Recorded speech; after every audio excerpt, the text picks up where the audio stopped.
আমাকে কেউ শাস্তি দেওয়া লাগবে না, আমার বিবেক আমাকে শাস্তি দিচ্ছে।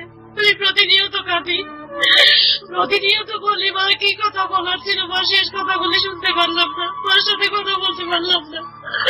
ভাই আমার রাগ করলো আমার সাথে, আমার এই জন্যই আমার এখানে আসে ভাই। আমি সবার কাছে বলতে পারছি এটাই আমার স্বার্থ, আমার আর কিছু না। আমার মতো ভুল ছাড়ে কেউ জীবনে আর কখনো না করে।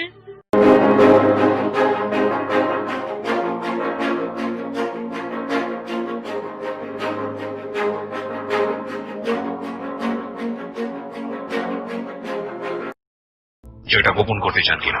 জি না, আপনি নাম পরিচয়টা গোপন করতে চান না, কিন্তু এই অনুষ্ঠানে নাম পরিচয় অনেক সময় গোপন না করলে সেটা সামাজিক ভাবে অনেক রকম আমার কোনো প্রবলেম নাই, আর এটা সবাই জানে বা এটা সবাই জানুক, এটা আমি চাই। আপনি স্বেচ্ছায় আপনি আজকে স্বীকার করতে চাচ্ছেন।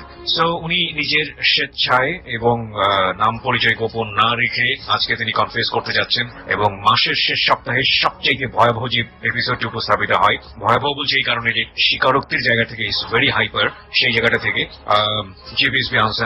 আপনার নামটা একটু বল। শিউলি। এবং বর্তমান বয়স কত? আমার বয়স 33 বছর বয়স, এবং আপনি একজন গৃহিণী। আপনার হাজবেন্ড এখানে আপনাকে পৌঁছে দিয়ে গেছে। ওকে, শুরু করুন শিউলি, একেবারে ছোটবেলা থেকে যেখান থেকে আপনার মনে আছে আপনার পুরো ব্যাকগ্রাউন্ড আগে জানবো, তারপরে আপনার অপরাধটা জানবো, এবং সেটার পরিণতি আপনি ভেতর থেকে কি অনুভব করেন সেদিকেও আমরা যাবো। একেবারে শুরু থেকেই জানতে চাই।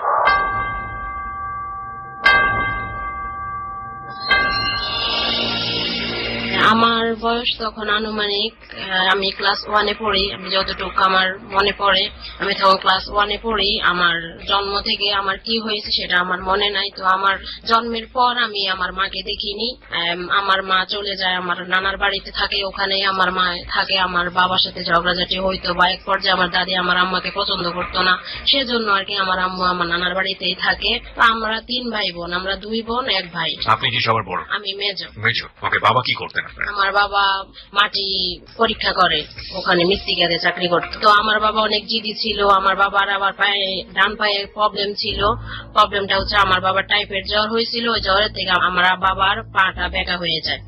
তারপর থেকে বাবা আর কি একটু জিদি, বড় সংসারের বড়, সবাই ফ্যামিলির মধ্যে সবাইরই বড়। আমরা যে একদম মধ্যবিত্ত না, আমাদের ফ্যামিলিটা অনেক বড়, এবং আমরা অনেক বড় ঘরের বড় ফ্যামিলির মেয়ে। আমরা ছোটবেলা থেকে আমাদের কোনো সংসারে কোনো অভাব অনটন কিছুই ছিল না, আমরা খুব ভালোভাবে মানুষ হয়েছি। তো আমার আম্মা চলে যায়, তখন আমি ক্লাস 1-এ পড়ি। আমার বড় বোন তখন পড়ালেখা করে, আমিও পড়ালেখা করি। আমার ভাই ছোট, 2.5 বছর 3 বছর এরকম হবে। তো আমার ভাই, আমি যখন ক্লাস 1-এ পড়ি তখন থেকে আমি জানতাম, আমার দাদুকে জিজ্ঞেস করতাম যে আমার আম্মা কোথায়। আমার দাদু আমাকে বলতো যে আম্মা মারা গেছে, বা আমার বাবাকে জিজ্ঞেস করলে বলতো যে আম্মা মারা গেছে। ওই পর্যন্তই জানি। আমার বোনের কাছে জিজ্ঞেস করছি যে আপা আসলে আম্মু কই, পরে বলছে যে না আম্মু নাই, আম্মু আসলে আম্মু মারা গেছে। আমার বড় বোন কথাটা লুকিয়ে গেছে, যাক আমি জানতাম না। পরে যখন আমি ক্লাস 3-তে পড়ি তখনই আর কি আমার আম্মা আমাদের সাথে দেখা করতে আসে। আপনার প্রথম দেখা? প্রথম দেখা মাকে। তো আমাদের একটা বাড়ি ছিল, আমরা এখন নতুন বাড়িতেই আছি, আমাদের পুরান বাড়ি ছিল, ওখানে আর কি আমার আম্মা দেখা করতে আসছে। তো খবর দিয়েছে একজন লোক দিয়ে, আমার পাশের বাড়ির একটা লোকরে দিয়ে খবর পাঠাইছে যে ওদেরকে বলো আমি দেখা করতে আসছি। তো প্রথম যখন আমাদেরকে আইসা বললো তখন তো বড় বোন আর কিছু বলে না, আমি গেছি দেখা করতে। যাওয়ার পরে তো আম্মা ধরে হাউ মাউ করে কান্না যে আমাদেরকে রেখে চলে গেছে। আমার আম্মা যখন যায় তখন আমার ছোট ভাইয়ের বয়স নাকি 2.5 বছর এরকম ছিল। আমার ভাইও তখন অনেক ছোট ছিল, আমি ভাইয়ের থেকে একটু বড়ই ছিলাম। তারপরে আম্মা হাউ মাউ ধরে কান্না করে, তখন তো আমি বুঝতে পারি না যে আসলে কে উনি, কেন উনি আমাকে ধরে হাউ মাউ করে এভাবে কান্না করতেছে। পরে সবাইকে যখন জিজ্ঞেস করলাম তখন ওই বাড়ির সবাই বললো যে এটাই তোমার মা। তখন আর কিছু বলতে পারি নাই, যে মাকে দেখি নাই, সবাই বলছে মা মারা গেছে, এখন মা কোত্থেকে আসছে কিছুই বলতে পারি নাই। দাদুকে জিজ্ঞেস করছি, দাদু আর কিছু বলে নাই। যাক, তারপরে আম্মা আসছিল, দেখা করে আমাকে টাকা দিয়ে গেছে, কিছু জিনিস কাপড় চোপড় এটা সেটা টুকটাক এগুলি কিনা দিয়ে গেছে। আম্মা অনেক কান্নাকাটি করছে আমাকে ধইরা। পরে বলছে তোর ভাইটার একটু দেখতে মন চায়, তোর ভাইটারে নিয়ে আসতে। পরে আমি বললাম আমি তো জানি না, যে আমিও আম্মাকে ধইরা অনেক কান্নাকাটি করছি। তারপর ওই থেকেই আর কি আম্মু চলে গেছে। যাওয়ার পরে ওই থেকেই আমার সাথে পরিচয় যোগাযোগ, আমি যাইতাম আসতাম, আম্মা ওই বাড়িতে আসতো, মাঝে মধ্যে যাইতাম দেখা করতাম এরকম। আমি যখন ক্লাস 6 এ পড়ি, 5 গেছে, এই 1 বছরেই মানে ভালোই দেখাশোনা করতেছি, আসতেছে, আম্মা মাঝে মধ্যে আসে, কথাবার্তা হয় আমার সাথে, ভালো মন্দ সব সময় আম্মু টাকা পয়সা দিয়ে যায়, কিন্তু আমার আব্বাও জানে না, আমার দাদুও জানে না, কেউই জানে না, শুধু আমিই জানি। পরে আম্মা আসতো, এভাবেই ছিল, 2 বছর কেটে গেল। আমি তখন 5 এ পরীক্ষা দিয়া ক্লাস 6 এ উঠছি। তখন আর কি আম্মু ও নানার বাড়িতেই থাকতো। আমি ওখানে ক্লাস 6 এ যখন উঠছি তখন আমি স্কুল থেকে চুরি করে আমাকে জিজ্ঞেস করছি যে আমাদের আসলে নানার বাড়ি কোথায়, ঠিকানাটা আমাকে দেন। পরে আম্মু আমাকে ঠিকানাটা দিয়েছে, দেওয়ার পরে আমি ওখানে গেছি, নানার বাড়িতে, ফার্স্ট নানার বাড়িতে গেছিলাম।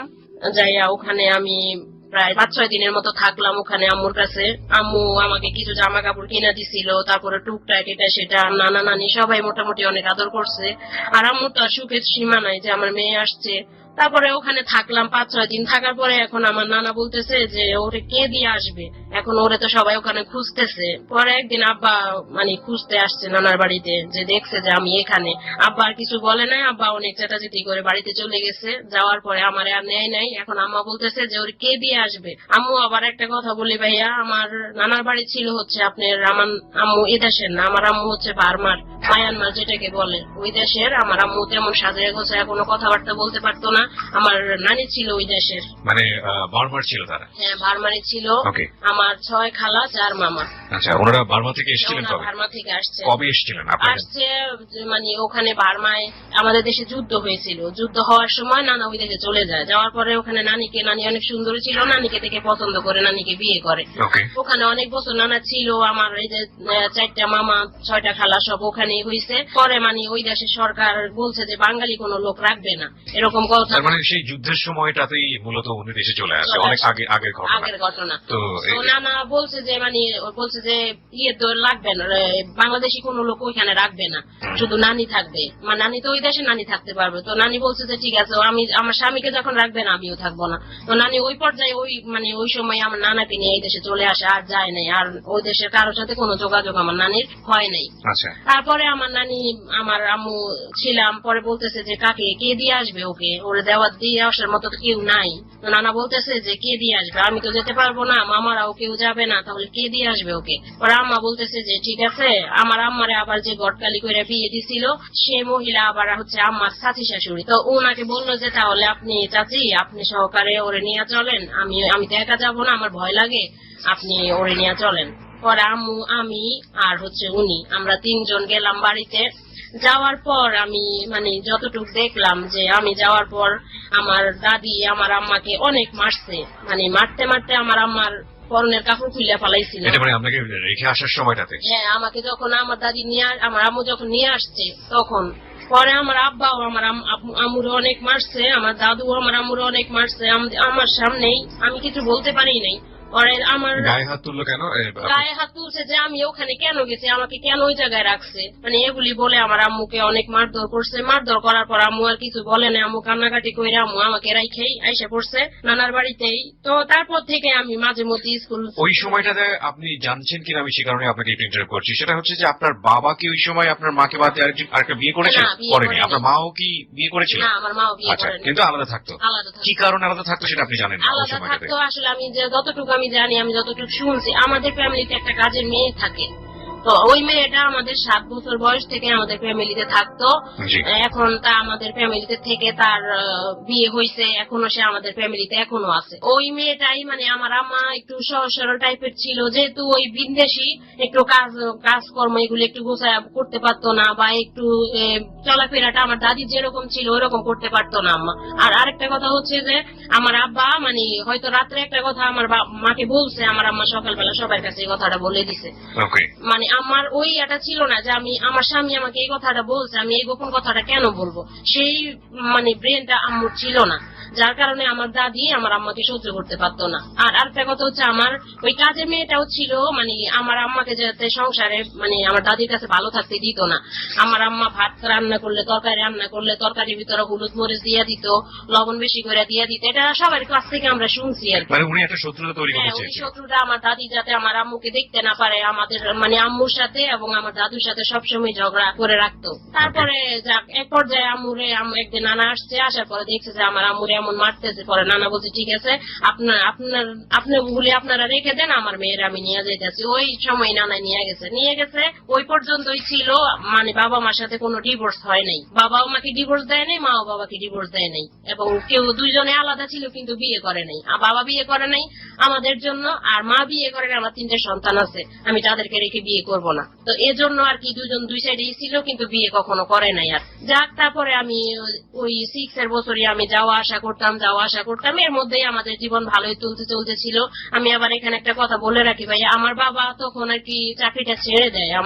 ওনার বসের সাথে মানে এক মন কষাকষি হয়, উনি অনেক জিদি ছিল, যার কারণে উনি চাকরিটা ছেড়ে দেয়। তো ছেড়ে দেওয়ার পরে মানে উনি সংসারের একটা জিনিস, আমরা যে 3টা ভাই বোন, মানে উনি কোনোদিনও আমাদেরকে সেই খেয়াল করতো না যে আমার একটা ছেলের কি লাগবো বা আমার মেয়ের কি লাগবো বা খাতা লাগবো কলম লাগবো, এগুলি কখনোই বাবা কখনোই জিজ্ঞেসও করতো না। ও সকালবেলা উঠতো, সকালবেলা উঠাই আমাদের পাশে একটা দোকান আছে, ওখানে যায় আড্ডা দিত।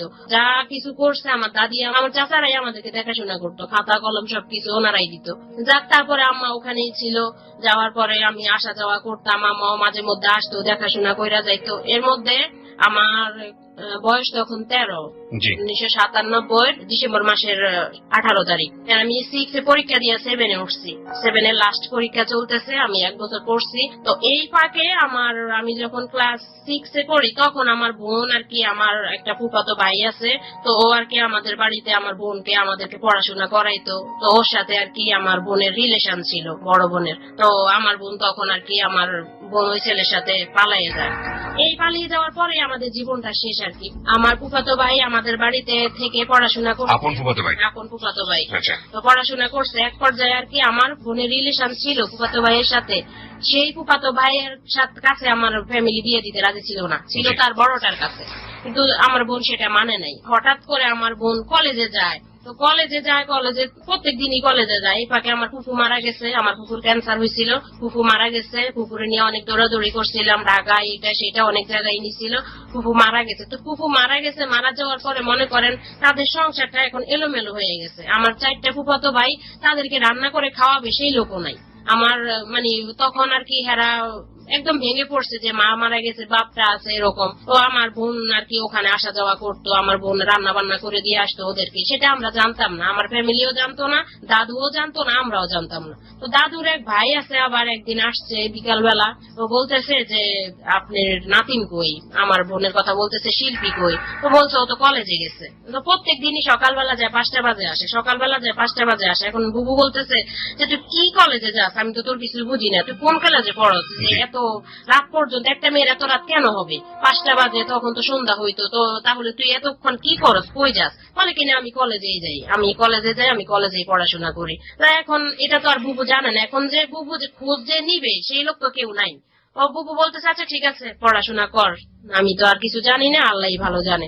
তো এক পর্যায়ে আর কি আমার ওই দাদুটা আসছে, আসার পরে এখন দাদুটা বলতেছে যে ও কই। পরে বুবু বললো যে ও তো কলেজে। তো বললো যে কলেজে, দাদু আবার আসার সময় কলেজে গেছিল। যাওয়ার সময় দেখছে যে কলেজ বন্ধ। তো বাড়িতে আইসা যখন জিজ্ঞেস করলো যে ও কই, তখন দাদু বললো যে কলেজে গেছে। বললো আমি কলেজ থেকে আসলাম, কলেজের পাশ দিয়ে আমি আসছি, আমি দেখছি কলেজ বন্ধ। তাহলে ও কোন কলেজে গেছে কি কন আপনি? হ্যাঁ, ও এখন 5টা বাজে, ও এখনো আসে নাই, ও কই গেছে? পরে তো বুবুও চিন্তা করতেছে, দাদু চিন্তা করতেছি, আমরাও করতেছি, যেহেতু একটা মেয়ে কোথায় গেছে। তারপরে এখন 6টা কি 6:30টার দিকে আসছে। তো আসার পরে এখন দাদু জিজ্ঞেস করতেছে যে তুই কোথায় গেছিস? তুই তো আমি কলেজে গেছি। তো বলে যে কলেজে গেছিস, কলেজে গেলে কলেজ তো বন্ধ, আমার ভাইয়ে দেখে আসছে, তাহলে তুই মিথ্যা কথা বলতেছিস কেন? বলে না আমি কলেজেই গেছি। তারপরে এক পর্যায়ে দাদু যখন জিজ্ঞেস করলো যে তুমি তো কলেজে যাও না, আমি তো দেখে আসছি, তাহলে তুমি কোথায় গেছো? এক পর্যায়ে অনেক তর্কাতর্কি হয়, আপারে অনেক মারে। আমার বাবা আসছে, বাবাই অনেক আপারে অনেক মারার পরে আপা জিদ করে আর কি আমার ওই ফুফাতো ভাইকে বলে যে এরকম আমি এখানে থাকবো না। তখন আর কি ওই দিনে তাদের বিয়ে হয়ে গেছে। বিয়ে হওয়ার পরে সে বাড়িতে আসছে। তো এটা আমরা জানতাম না। যখন ফুফাতো ভাই কি করতো? ফুফাতো ভাই হচ্ছে তখন কিছুই করতো না। আপনার বোন কোন ক্লাসে পড়তো ওই সময়? আমার বোন কলেজে আইএ পড়তো, ইন্টারমিডিয়েট পড়তো। তো আমার ফুফাতো ভাই তো বলছে, বলার পরে এখন আমার ফুফাতো ভাই আমার বোনে বলতেছে যে আমি থাকবো না, আমাকে এখান থেকে নিয়ে যাও। তো আমার ভাইয়া বলতেছে যে আমি কোথায় নিয়ে যাব, আমি এখনো চাকরি বাকরি কিছুই করি না, আমি এখন কোথায় নিয়ে যাব। পরে এক পর্যায়ে আমার বোন আর কি বিয়ের কথা মারছিল অনেক, মারার পরে আমার বোন এক পর্যায়ে রাগের বসে বলছে যে আমি বিয়ে করে ফেলছি, আমি চলে যাবো, আমি থাকবো না এখানে। তারপরে আর কি যখন ও রাত্রে অন্ধকারে প্রায় 2টা-2:30টার দিকে তখন অনেক চিল্লাচিল্লি করে আমরা সবাই ঘুমাই গেছিলাম গা, এই ফাঁকে ও চলে গেছে আমার ফুফাতো ভাইকে নিয়ে। তো চলে যাওয়ার পথে আর কি বাবা আসছে, দোকান থেকে আসতেছে, আসার পথে দেখছে ওরে যাইতে, তো বাবা আটকাইছে। পরে আমার ওই ফুফাতো ভাই আমার বাবাকে লাইট দিয়ে বাড়ি দিচ্ছে মাথায় বাড়ি দেওয়ার পর আমার বাবা ওখানে অজ্ঞান হয়ে পড়ে গেছে, আমার বাবার কিছু বলতে পারে না, ওরা এই ফাঁকে চলে গেছে। তো যাওয়ার পরে আর ওরা চলে গেছে, ঠিক আছে, ওরা ওদের মতো থাকে, এখন তার কিছু করার নেই। পরে বাবাকে ওখান থেকে নিয়ে ডাক্তার দেখাইয়া সবকিছু কমপ্লিট করে বাবা এক পর্যায়ে বলছে যে জামালে আমার গায়ে হাত তুলছে, এরকম এরকম। তো এখন তো যখন জামালে আমার বাবার গায়ে হাত তুলছে তখন তো বুবুর আরো মনে কষ্ট বাইরে গেল যে আমি আমার নাতি হইয়া আমগো খাইয়া আমগো কইরা আজকে আমার ছেলের গায়ে সে হাত তুললো। মানে বুবু অনেক কষ্ট পাইছে, আমরা অনেক কষ্ট পাইছি। তো আমার বোনের উপরে অনেক রাগ হচ্ছিল তখন যে তুই তোর স্বামীর জন্য আমার বাবার গায়ে সে হাত তুলছে, এটা তুই কিভাবে মেনে নিলি। আমার অনেক বোনের উপরে তখন আমার বোনের সাথে আমরা 2 ভাই বোন আছি সংসারে, ও তো চলে গেছে, ওর হাজবেন্ডের বাড়িতেও থাকে, আমাদের সাথে তার সাথে কোনো যোগাযোগ নাই। এর ফাঁকে আমার আম্মাও মাঝে মধ্যে আবার অনেকদিন আসে নাই। তারপরে আমরা 2 ভাই বোন চলতেছি ফিরতেছি ভালোই। আমি তখন 1 বছর পার হয়ে গেছে, আমার বোনের বিয়ের 1 বছর পার হয়ে গেছে, 6 থেকে 7 আমি লাস্ট পরীক্ষা চলতেছে। তা আমাদের বাড়ির পাশে একটা ছেলে, ও হচ্ছে আপনার কামলা দেয় আর হচ্ছে এমনি টুকটাক অনেক গরিব, চেহারা দেখতে ভালো না, কোনো শিক্ষিত না, কোনো পড়ালেখা কিছু নাই। তো এখন ও আমাকে অনেক ডিস্টার্ব করতো, আমাকে আইতে যাইতে আমার ওই সময় আপনি ক্লাস 7 পড়েন? আমি তখন ক্লাস 7 পড়েন। ওকে। তো আমাকে 6 থেকেই ক্লাস 5 থেকে আমারে অনেক ডিস্টার্ব করতে, এগুলো নিয়ে অনেক সালিশ দরবার অনেক কিছু হয়েছিল, আমার কাকারাও অনেক ধমকাধমকি করছিল, তারপর অনেক কিছু হয়েছে। হওয়ার পরে ও কিন্তু আর থামে নাই।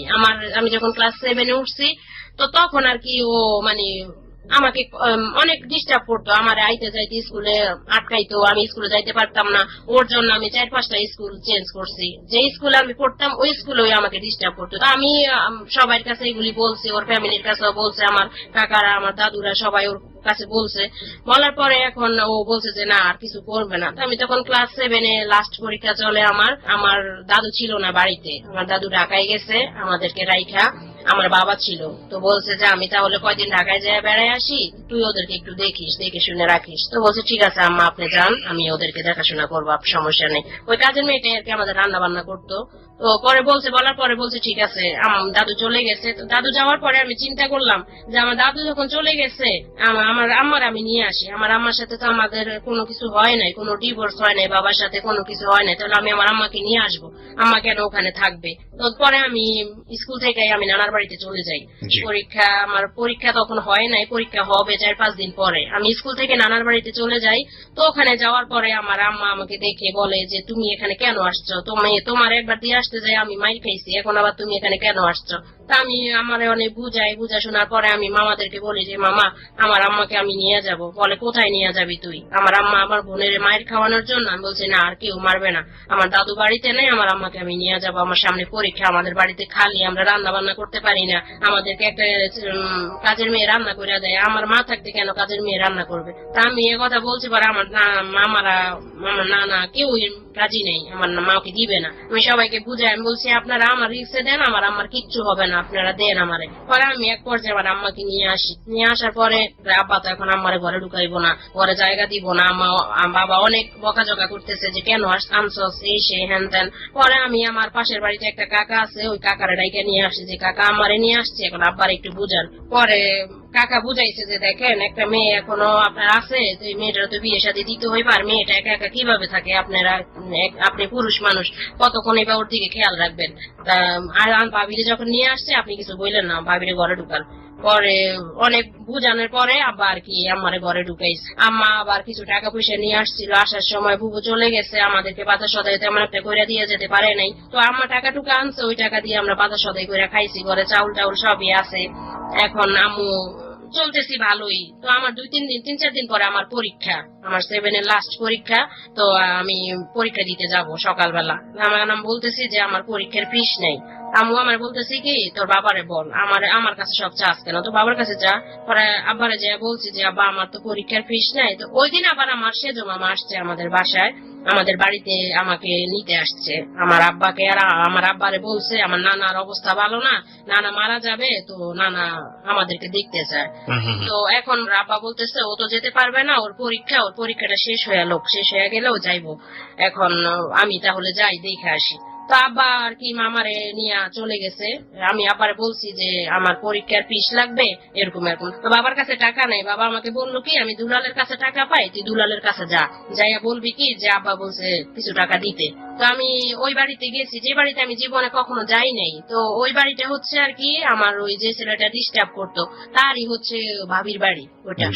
তো ওখানে আমি দেখি কি যে দুলাল ওখানে ক্যারাম বোর্ড খেলতেছে। তা আমি ওখানে যাই দেখি যে 10-15 জন মানুষ ওই জায়গায় ঘরের ভিতরে ক্যারাম বোর্ড খেলতেছে। তা আমি বললাম ও মানে সাইড দিয়ে ডাকছি যে কাকা একটু শুনে যান।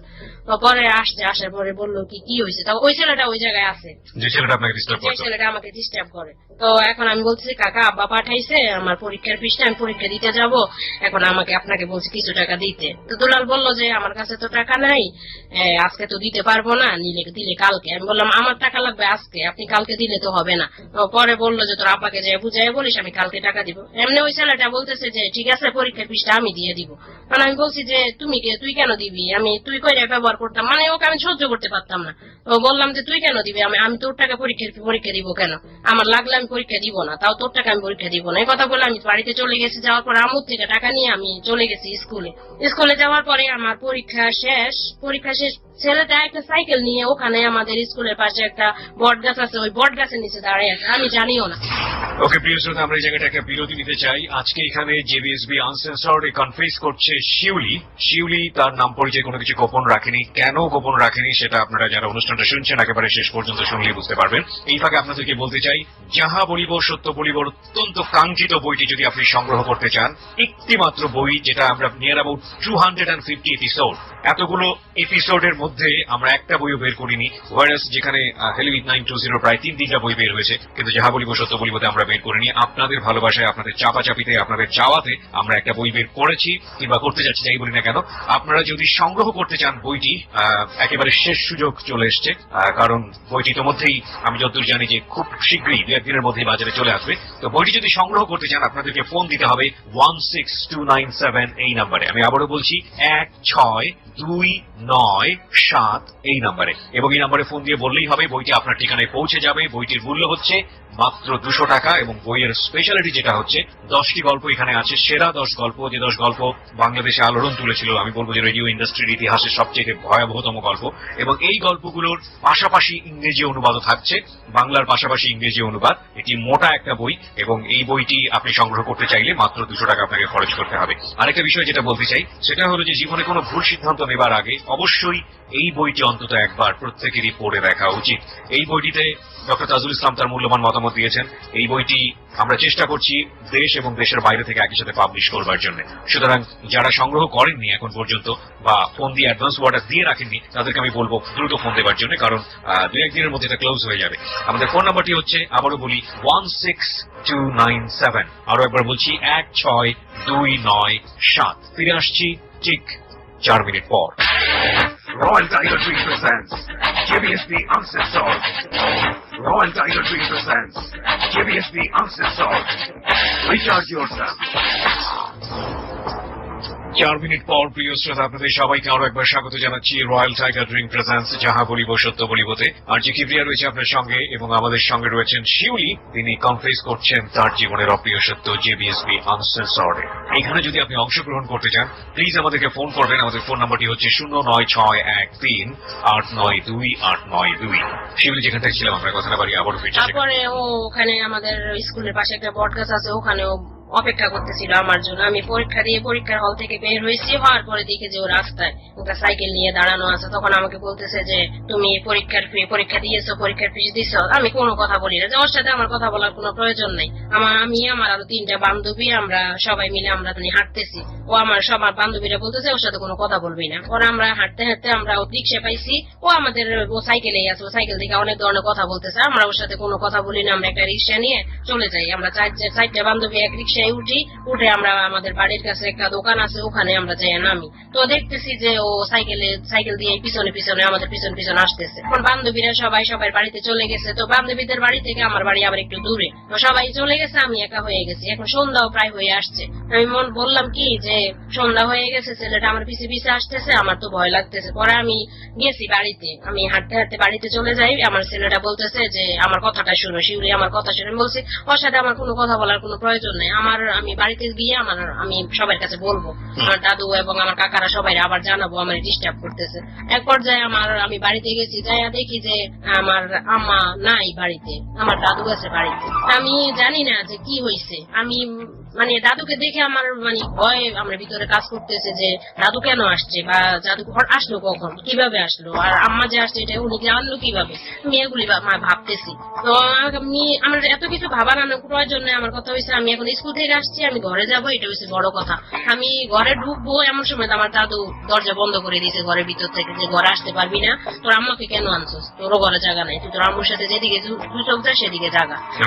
আমার দাদু আমাকে ঘরে ঢুকতে দিতেছে না। এদিকে আমি সকালবেলা কয়টা পান্তা ভাত খেয়ে গেছিলাম, আমার অনেক ক্ষুধা লাগছে, আমি দাঁড়াইতে পারতেছি না ক্ষুধায়। পরে আমি বললাম যে আমাকে ভিতরে ঢুকতে দেন, আমি খাওয়া দাওয়া করি, তারপর না আমার কথাগুলো শুনেন। আমার কথাগুলো শোনার পর আমাকে যা আপনি দেন শাস্তি আমি তাই মাথা পাতি নিব, আমাকে ঘরে ঢুকতে দেন। বললো যে না, তোর ঘরে জায়গা নাই, ঘরে কোনো জায়গা নেই তোর, তুই ঘরে ঢুকতে পারবি না, অনেক ধরনের কথাবার্তা। পরে আমি ভাবলাম যে উনি আমাকে ঘরে ঢুকতে দিতেছে না। তো আমি দেখলাম যে আমাদের একটা পাকের ঘর আছে। আমি বললাম যে আম্মু কই, তাহলে আমি পাকের ঘরে যাই, দেখলাম যে আম্মু আসেনি, দেখি যে না ওখানে নাই। তো আমাদের পাশের বাড়িতে একটা বাড়ি আছে, ধোপা বাড়ি, ও বাড়িতে গেছি, যাই দেখি যে আম্মু ওখানে কান্না করতেছে। আমার বলতেছে যে কেন তুই আমাকে এখানে আনছস, তুই এখানে আমাকে এনে আমাকে কতবার অপমান করাবি, আমি তোকে বলছি যে আমি এখানে আসবো না, তারপর তুই আমাকে নিয়ে আসছস।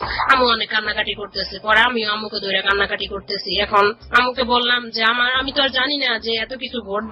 এক পর্যায়ে বাবাও ছিল না, ওই যে বাবা নানার বাড়িতে গেছে, নানারা আব্বুর আসতে দেয় নাই, আর আব্বু ওই বাড়িতে।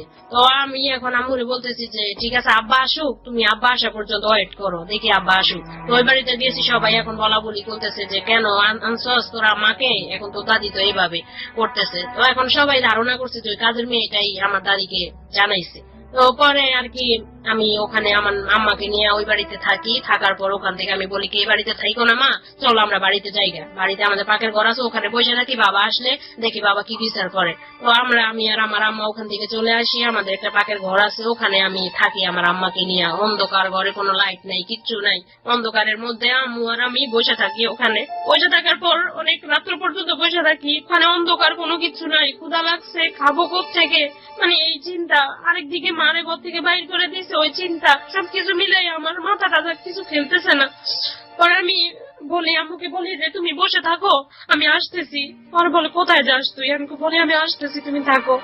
আমি আমাদের পাশের বাড়িতে ওই যে ছেলেটা আমাকে ডিস্টার্ব করতো, ওই ছেলেটার একটা চাস্তো ভাই তাবিজের তাবিজ তোমার দেয়, এগুলির কাজ করে, আমি শুনছি এক লোকের থেকে।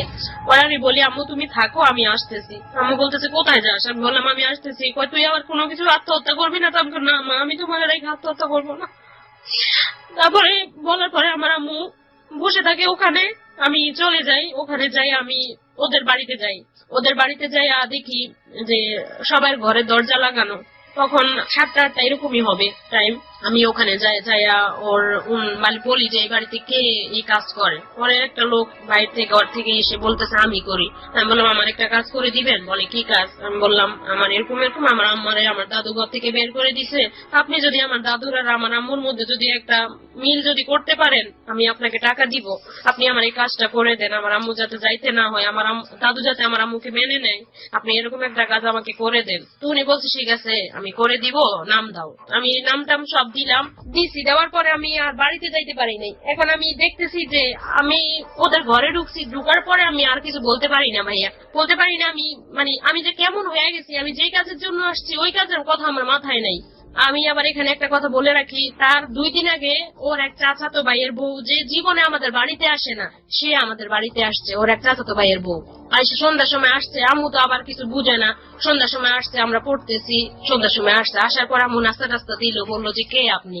তো বললো যে আমাদের বাড়ি অমুক জায়গায়, আপনি আমাকে চিনবেন না, আমরা আপনাকে চিনি এবং আপনাকে দেখেছি, আপনার কথা শুনছি। তো বলছে যে কেন আসছেন? তো বলছে যে এমনি আসছি, এরকম এরকম দেখতে আসছি আপনাকে, আপনি অনেকদিন ছিলেন না, এখন আসছেন, এজন্য দেখতে আসছি আপনাকে। তো আম্মু জানতো না যে ওই ছেলের ভাইয়ের বউ, এটা জানতো না। পরে আমি আম্মুকে বলছি যে এরকম, আমিও চিনতাম না যে উনি আসলে ওই ছেলেটার ভাইয়ের বউ, এটা আমিও চিনতাম না, কখনো ওইদিকে যাওয়া হয় নাই, দেখিও নাই।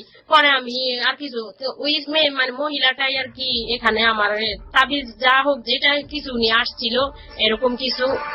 পরে আমি আর এগুলি নিয়ে মাথা কামাই নেই, উনি চলে গেছে। যাওয়ার পর ওই ওর চাস্তো ভাইয়ের বউটা আমাকে বলতেছে যে তোমার ও অনেক পছন্দ করে, ছেলেটার নাম হচ্ছে সোলেমান। তো বলতেছে সোলেমানে তোমার অনেক পছন্দ করে, তুমি ওকে বিয়ে করো, তোমাকে অনেক পছন্দ। আমি বলছি দেখেন এরকম এটা কোনো সময় হয় না, ওর সাথে আমার সাথে কোনো সময় মিলে না, আর আমি ওকে সহ্যই করতে পারি না, আমি ওকে দেখতে পারি না, এটা আমার সম্ভব না। আপনি কি হন ওনার? পর বললাম আমি ওর চাচাতো ভাইয়ের বউ। আমি বললাম আপনাকে কেউ ও পাঠিয়েছে? বলো যে না, আমি নিজে থেকে আসছি। আমি বললেন না, আপনাকে ও পাঠিয়েছে, আমি বুঝতে পারছি, আপনি আমাদের পাশে আর কখনো আসবেন না, এসব ব্যাপারে আমাকে কোনো কথা কখনো বলবেন না। তো উনি চলে গেছে।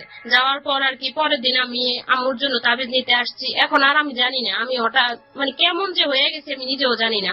ওখান থেকে ওরা আমাকে জোরপূর্বক আমাকে মানে মুখ বেঁধে ওখান থেকে ওরা বোরকা পরাই আমাকে ওখান থেকে নিয়ে যায়, এক ঘরের ভিতরে আটকায় রাখে। ওখান থেকে ওরা আমাকে রাত্রে 2টার দিকে ওর এক স্বাস্থ্য বোনের বাসায় বাড়িতে আমাকে নিয়ে যায় রাত্রে। পরে ওখানে ওই রাত্রেই আমার বিয়ে পড়ায় ওই ছেলের সাথে। বিয়ে পড়ানোর পরে আমি আর কিছু জানি না। এই যে ছেলেটা আপনাকে ডিস্টার্ব করতো সেই ছেলেটার সাথে? হ্যাঁ, সেই ছেলেটার সাথে আমার বিয়েটা কে পড়ালো? বিয়েটা পড়ালো হচ্ছে কাজী। না, কাজী তো পড়ালো, কিন্তু আপনার সঙ্গে ছিল কেউ? আমার সাথে কেউ ছিল না। কেউ ছিল না? আপনার মাও ছিল না? না, আমার মা তো ওখানে, আমি যেখানে যে। বাবা এসব জানতো এই যে বিয়েটা হচ্ছে? না, বাবাও জানতো না, বাবা তো নানার বাড়ি। আপনিও তো ওকে লাভ করতেন না, তো বিয়েটা কেন করলেন? বিয়েটা আমি কিভাবে হয়েছে ভাই, আমি এই ব্যাপারটাই আমি কিছু বুঝি নাই। কোন ক্লাসে পড়েন তখন আপনি? আমি তখন ক্লাস 7 এ পড়ি। চিন্তা করুন অবস্থা। ওকে, বলুন তারপর ওখানে নিয়ে ওরা আমাকে জোরপূর্বক বিয়ে পড়ায়। আমি বিয়ের মধ্যে কবুলও বলি নাই, কিচ্ছু বলি না। এখন সেটাও সম্ভব না, এটা হয় না, আমি ওরা পছন্দ করি না। তারপর ওখানে বিয়ে পড়ানোর পরে ওখানেই একটা রুমের ভিতরে ওরা আমার আটকায় রাখে। ওখানে আমার খাওয়া দাওয়া সবকিছু একটা রুমের ভিতরেই দেয়, এমন করে রাখছে। ওই রাত্রে গেল, রাত্রে যাওয়ার পর আমার পরের দিন আমার ওই রাত্রে বাবা আসছে, আমি পরে শুনছি বাবা আসছে। আসার পর বাবা আমাকে হন্য হইয়া সব জায়গায় খুঁজছে, মানে পাগল হইয়া সব জায়গায়, আমার একটা কাকারে নিয়ে সব জায়গায় খুঁজছে, কোনো জায়গায় পাইনি। পরের দিন আর কি জানছে যে আমাকে ওই ছেলেটা বাগাই নিয়ে গেছে, আমার এরকম। তারপরে এগুলি নিয়ে অনেক সালিশ দরবার, মানে আমার ফ্যামিলি কিছুতেই এটা মেনে নিতে পারতেছে না যে আমার মা তো ওখানে রেখে আসছি। তারপরে আমার মারে আর আমার দাদি আর বাড়িতে আর ঢুকাই নাই, আমার এক কাকার বাড়িতে আমার মায় থাকতো, ওখানেই আছে। এখন মা বলতেছে যে আমার মেয়ে আমার জন্য গেছে, আমার মেয়ে তো এরকম করবে না, এটা আমি জানি। আমার মেয়ে কখনোই ওর পছন্দ করতো না, এটা কখনোই সম্ভব না। এখন আমার দাদি আমার বাবা বলতেছে যে আমার আম্মাই আমারে সহযোগিতা করে বের করে দিয়েছে, কিন্তু আম্মা ব্যাপারে কিছুই জানতো না। তারপরে আমারে আরো দোষারোপ করতেছে, আম্মা অনেক কান্নাকাটি করতেছে যে আল্লাহরে কি থেকে কি হয়ে গেল। পরে আমি ওখানেই, ওরা আমাকে একটা রুমের ভিতরে আটকে রাখছে, আমাকে ওখানেই খাওয়া দাওয়া সবকিছু দিত, রুম থেকে বেরোইতে দিত না, সবকিছু ওখানেই, আমাকে রুম থেকে বেরোতে দিত না। এক পর্যায়ে আমি ওখানে থাকতেছি, আমাকে ওইখানে আটকায় রাখছে। এই ফাঁকে আমার বাবারা, আমার চাচারা সবাই জানছে এই ঘটনা। জানার পর সবাই বাড়িতে আসছে, সবাই অন্য হয়ে আমার খুঁজতেছে। তারপর ওদের ফ্যামিলিতে চাপ দিয়েছে যে আমাদের মেয়ে কোথায় রাখছে, আমাদের মেয়ে বের করো, না হলে কিন্তু তোমাদের আমরা ছাড়বো না। আমার ফ্যামিলিটা হচ্ছে আপনার, আমার ডাক্তার, আমার একটা কাকা আছে আপনার কিডনি ডাক্তার, আমাদের ফ্যামিলিটা অনেক ভালো। তো আমার সবাই ভয় পাইতো, আমাদের ফ্যামিলি সবাইকে। তো এখন বলতেছে যে আমরা না হলে তোমাদেরকে ছাড়বো না, আমাদের মেয়েকে বের করে দাও। এক পর্যায়ে ওরা বলছে যে আমরা এই ব্যাপারে কিছুই জানি না, বলছে তোমরাই সবকিছু জানো, তোমার ভাই সবকিছু করছে, কাউকে আমরা ছাড়বো না। এক পর্যায়ে মানে ওরা অনেক আমার ফ্যামিলির চাপাচাপিতে অনেক পর্যায়ে পর আমার বলছে যে ঠিক আছে, মেয়ে আছে আমাদের কাছে, ওদের বিয়ে হয়ে গেছে, তো এখন আপনারা কি করতে চান, আপনারা যদি ওদেরকে মেনে নেন, না হলে আর কিছু করার নাই। তারপর ফ্যামিলি বলছে জীবনে মেয়ের কেটে নদীতে বাসায় দিব, তাও তো এখানে আমরা জীবনে মেনে নিব না এই বিয়ে। আর আমার কাকারা বলছে ঠিক আছে সালিশে বসবে, এরকম সবাই বলছে, চেয়ারম্যান মেম্বার এলাকাবাসী সবাইকে জানাইছে। জানানোর পরে সালিশে বসছে। একটা মেম্বার আছে আমাদের এলাকার, আমাদের অনেক পরিচিত, আমার সাথে ভালো সম্পর্ক, ওই মেম্বারের বাড়িতে সালিশ ডাকছে। এখন ওদের ফ্যামিলি বলতেছে যে আমাকে ওখানে হাজির করাবে না, করাইলে আমার ওখান থেকে নিয়ে যাবে, এরকম কিছু সবাই বলতেছে। এখন বলতেছে যে না ঠিক আছে, মেয়ে হাজির না করলে তো তোমাদেরকে আমরা ছাড়বো না, বাড়িতে ঘুমাইতেও দিব না, ছেলেকে বলতেছে সবাই। তো সবাই এক পর্যায়ে ভয় কি করছে, ওখানে সবাই হাজির হয়েছে, আমাকেও হাজির করাইছে। হাজির করানোর পরে ওখানে সালিশে মানে আমরা আমার ফ্যামিলি যারা দেয় ওটা ওরা মানে না, ওরা কোনোটাই মানতে রাজি না। ওরা আমার কাকাই কি করছে যে সালিশ হওয়া লাগবো না, আমাদের মেয়ে আমরা দিব না, কথা করে আমাকে আমার কাকায় মানে হাতালি কোলে করে আমাকে ওখান থেকে নিয়ে আসে। ওখান থেকে নিয়ে আমার কাকার বাড়িতে নিয়ে আসে। ওই যে কাকার বাড়িতে আমার আম্মা থাকে, ওই কাকার বাড়িতে আমাকে নিয়ে আসে। নিয়ে আসার পর ওখানে আমাকে রাত্রে রাখছে, পরের দিন আমাকে ঢাকায় নিয়ে আসবে। আমার কাকার সবাই বলছে যে না, ওরা ওখান থেকে ডিভোর্স করাই দিব, ওরা তো এখানে সংসার আমরা করতে দিবই না। পরের দিন সকাল ভোরবেলা মানে আমাকে নিয়ে যায় ঢাকায়। তো ঢাকায় নিয়ে যায়, ঢাকায় নেওয়ার আগে আম্মা আবার হচ্ছে একটু সহজ সরল টাইপের না, আম্মা তো কোনো কিছু বুঝে না। আমাকে ছেলের পক্ষেরা বুঝাইছে যে আপনার মেয়েকে নিয়ে গেলে ওর চাচারা ওকে বিষাক্ত ইঞ্জেকশন দিয়ে মেরে ফেলবে, তো আপনি কি চান আপনার মেয়ে মরে যাক? আমার আম্মু বলতেছে না, আমি কখনোই চাই না আমার সন্তান মরে যাক। আমার সন্তান মরে যাওয়ার চাইতে আমার সন্তান এখানেই সংসার করুক, থাক, আমার সন্তানের কপালে যা আছে তাই হবে। আম্মু আবার একটা লোকের দিয়ে একটা চিঠি লেখাই ওই ছেলের কাছে পাঠাইছে, একটা লোক দিয়া ওই ছেলের কাছে পাঠাইছে। পরে ওই ছেলে তো খবর পাইয়াই মনে করেন আমি চৌমুহনি, আমার আব্বা, আমার এক কাকা আর আমরা তিনজনে আমরা চৌমুহনি গাড়িতে উঠছি। উঠার পরে ওখানে আর কি ওরা 10-15 জনে মানে চলতি গাড়ির মধ্যে আমাকে ওখান থেকে নামিয়ে নিয়ে আসে। আমার বাবাকে আমার কাকাকে মারধর করে ওখান থেকে নিয়ে আসে। নিয়ে ওর এক বোনের বাড়ি আছে হাজিলপুর, চৌমুহনি হাজিলপুর, ওখানে নিয়ে ঢুকায় আমাকে, ওখানে রাখে। আমি তখন বলছি, একটা ট্রাফিক ধরছিল, ধরার পর আমি বলছি যে ওরা আমাকে জোর করে নিয়ে যাচ্ছে। ওই ট্রাফিকটা কিছুই বললো না, কেউ আমাকে বাঁচাইলো না। তারপর ওখান থেকে ওরা নিয়ে গেছে, যাওয়ার পর ওখানে আমাকে রাখছে। আব্বার কাকা এখান থেকেই পরে থানায় গেছে, থানায় যেয়ে কেস করছে।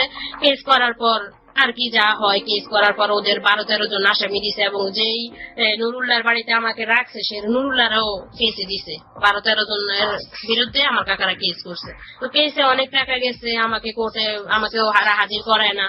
পরে আমার নিয়েও চলে গেল চিটাগাং ওর এক মামার বাসায়, ওখানে টেরিবাজার, ওখানে 1 মাস থাকলো। থাকার পর ওখানে মানে ওর মামা অনেক বলতেছে যে আমি এটা পারবো না, ওর মেয়ের ফ্যামিলিরা অনেক এরকম, আমাকে যদি কেসে দেয় আমি এগুলি পারবো না, তুই তোর বউকে নিয়ে কই যাবি জায়গা। পরে বলছে ঠিক আছে মামা, ওরে আপনি রাখেন, আমি জায়গা। ওরা আমার ওই বাসায় রাইখা ও জানি কোথায় গেছে না, আমার ওর মামার বাসায় রাইখা আসছে। ওর মামা প্রতিনিয়ত বলতো যে আমার এই ঝামেলা আমি কোয়াইতে পারবো না, তুই ওরে নিয়ে কই যাবি জায়গা, আমার পক্ষে সম্ভব না। তোর মামা বলছে দেখ, আমি ওর মেয়ে ওর ফ্যামিলি ডেকে ওরে দিয়ে দেই, ওদের কাছে ওরে দিয়ে দেয়, সমর্পণ করে দেই।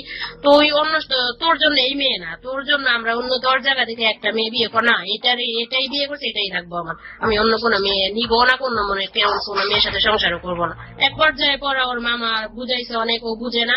তারপরে আমার ওখানে 1 মাস রাখার পরে এই ফাঁকে দিয়া ওদের বাড়ির কেউ ঘুমাইতে পারতো না, প্রত্যেক দিন রাত্রে পুলিশ নামতো 2-3 গাড়ি কইরা। তারপরে 3 মাস পরে দেখতেছে যে এলাকা ঠান্ডা হয় না, সবাই মানে এটা লয়ে আতঙ্কে আছে। পরে আমাদেরকে মানে ওদের কাছে স্যালেন্ডার করায় পুলিশের কাছে। ওর যেদিন পুরো স্যালেন্ডার করায় তার আগের দিন আমাদেরকে ফোন করে যে তোরা চলে আয়, তোরা থাকার দরকার নাই, তোরা চলে আয়। তো আমি যে 1 মাস ছিলাম ওখানে, আমি কিন্তু ওর সাথে কোনো কথাবার্তা বলতাম না। ওর যাই ভাইয়া ও যাই করতো ওর মন মতে, মানে ও আমার সাথে ওর মন মতে, কিন্তু আমি ওর সাথে কখনোই মন থেকে কথা বলতাম না, আমি ওকে সহ্যই করতে পারতাম না। এটা ওর মামার কাছে আমি বলছি, ওর মামা ওরা অনেক বুঝাইছে, কিন্তু ও বুঝে নাই। তারপরে আমি ওরে এগুলি নিয়ে আমি আর মাথা ঘামাইতাম না। আমার একটাই চিন্তা যে আমি এখান থেকে কিভাবে পালাবো, এটাই চিন্তা ছিল আমার। পরে আমার ওখান থেকে নিয়ে মানে আমি ওর বোনের বাড়িতে আমরা ওদিন রাত্রেই আসি। যেদিন রাত্রে আসি ওদিনই আর কি আমাদেরকে অ্যারেস্ট করায়, পুলিশ দিয়ে অ্যারেস্ট করায়। অ্যারেস্ট করানোর পরে আমাদেরকে থানায় নিয়ে যায়। থানায় নিয়ে যাওয়ার পরে ওরা অনেক মারে থানায়। তো থানায় আসার পর আমার কাকা আমার বলছিল যে তুই কি যাবি আমাদের সাথে? আমি বলছি যে আমি যাব না। বলে কেন যাবি না? আমি বলছি যাবো না, এখন আর যাবো না, এখন আর যাওয়ার কোনো সময়ও নাই। সবাই এলাকা জানাজানি সবাই জানছে আমার বিয়ে হয়েছে, আমি এরকম। এখন আমার সবাই তো জানিয়েই গেছে, এখন আমার কপালে যা আছে আমার তাই হবে, আমি এখান থেকে যাবো না। এ কথা বলার পর কাকা বললো ঠিক আছে তুই যাবি না তো? আমার ওই কাকা ইঞ্জিনিয়ার, তো বলতেছে তুই যাবি না তো? আমি বললাম না, আমি আর যাবো না, আপনি আমার এখানে কপালে যা আছে তাই হবে, আমার আর কিছু করার নাই।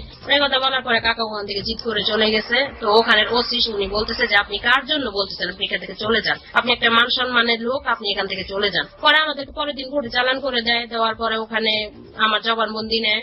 আমার জবানবন্দিতে আমি যতটুকু পারছি আমি বলছি যে আমি স্বেচ্ছায় আসছি, আমি জোর করে আনছি, এটা আমি বলিনি। ওরা আমাকে শিখাই দিছে যে আমি যাতে এই কথা বলি, এই কথা না বললে ওরা আমাকে মেরে ফেলবে। আমি বলছি ঠিক আছে আমি যাই, তোরা যাই কথা আমি তাই মাইনা নিব। এরপরে আমি বলছি যে ঠিক আছে আমি যাব না, আমাকে ছেলে জোর করে আনে না, আমি ইচ্ছাকৃত ভাবে আসছি, এবং আমার না বাবার নামে অনেক অপবাদ, মিথ্যা কথা, অনেক কথা আমাকে ওরা বলছে, যেগুলি ওরা আমাকে শিখাই দিছিল সেগুলি আমি ওদের কথা মতো যা ওরা আমাকে শিখাই দিছে আমি তাই বলছি। বলার পরে আমাকে ম্যাজিস্ট্রেট ধমক দিয়েছে যে তুমি তোমার বাবার নামে মিথ্যা কথা বলতেছো, তুমি জানো তুমি কি বলতেছো? আমি বললাম আমি যা সত্যি তাই বলতেছি। এক পর্যায়ে আমাকে ম্যাজিস্ট্রেট অনেক ধমক দেয়, দেওয়ার পরে আমি অনেক ভয় পাই ম্যাজিস্ট্রেটের কথা। তারপরে আমি ওই কথাই বলে আমার স্টেটমেন্ট যা নেওয়ার উনি নেওয়ার পরে আমাদেরকে থানায় রাখে, জেলে পাঠাই দেয়। 7 মাস জেল খাটি। তো 7 মাস জেল খাটার 7 মাস আপনি জেল খাটেন? হ্যাঁ। আপনাকে জেল কেন দিল? আমাকে জেল দিল হচ্ছে আমি তো আসামি না, আমি হচ্ছি সাক্ষী। তো সাক্ষী বলতে কিসের সাক্ষী আপনি? আমি হচ্ছি আমার হাজবেন্ডের পক্ষের সাক্ষী এবং আমার বাপের পক্ষের সাক্ষী, মানে আমি তো আসামি না যেহেতু। এখন সেজন্য তো আপনার জেলও হওয়ার কথা না। না, জেল আমার বয়স কম, 13 বছর। আমার 18 বছর তো হয় নাই, আমার বিয়ের বয়স তো হয় নাই। তো ওখানে আমাকে তারা মানে ওখানে রাখে, একটা সেফ কাস্টডিতে ওখানে রাখে যে মেয়ের 18 বছর পূর্ণ হওয়া ছাড়া মেয়ে এখান থেকে বেরোতে পারবে না। মেয়ের 18 বছর পূর্ণ যেদিন হবে সেদিন মেয়ে এখান থেকে মানে আমরা দিব, না হলে তার আগে মেয়ের কোনো জামিন নেই। তো আমি ইচ্ছা করলে আমার মানে এমন একটা মানে পজিশন আমাকে রাখছিল যে আমি ইচ্ছা করলে আমার ফ্যামিলির সাথে চলে যেতে পারতাম, গেলে আমার নামে কোনো কেস ছিল না, আমি কোনো আসামি ছিলাম না, কিন্তু আমি যাই নাই। তো যাওয়ার পর আমি 7 মাস ওখানে থাকি, 7 মাস জেল খাটি। তো এই ফাঁকে আমার ফ্যামিলি আর কি অনেক চেষ্টা করে আমাকে নেওয়ার জন্য। আমি আর আমারও বড় বোন তখন আসছিল, বড় বোনের বাচ্চা পেটে, ওই বড় বোনও তখন আমাকে দেখতে আসছে, আমার চাচা চাচি, পরে আমার আত্মীয় স্বজন যা আছে সবাই আমাকে জেলে দেখতে গেছে এবং সবাই এক কথাই বলছে যে তুই আমার সাথে চলে আয়। আমি বলছি না, আমি আর যাবো না, আমার যা কপালে আছে তাই হবে, আমি আর যাই নেই। তো না যাওয়াতে আমি 7 মাস ওখানে জেলে থাকি। থাকার পরে ওরা আমার মেডিকেল সার্টিফিকেট উঠছিল 13 বছর। তো বলছে যে মেডিকেল সার্টিফিকেট 13 বছর উঠছে, আপনারা তো পাসবেন। তো বলছে ঠিক আছে, টাকা পয়সা দিয়ে 16 বছর করাইছে, ডাক্তারে বলে 16 বছর করাইছে। তো আমি 7 মাস, অনেক টাকা যায় ওদের, আমি 7 মাস ওখানে থাকি। 7 মাস পরে আমাদেরকে জামিন দেয়। তো জামিন দেওয়ার পরে আপনার হাজবেন্ডও ছিল ওই সময় ওখানে? হ্যাঁ, আমার সাথে একসাথেই ছিল ওখানে।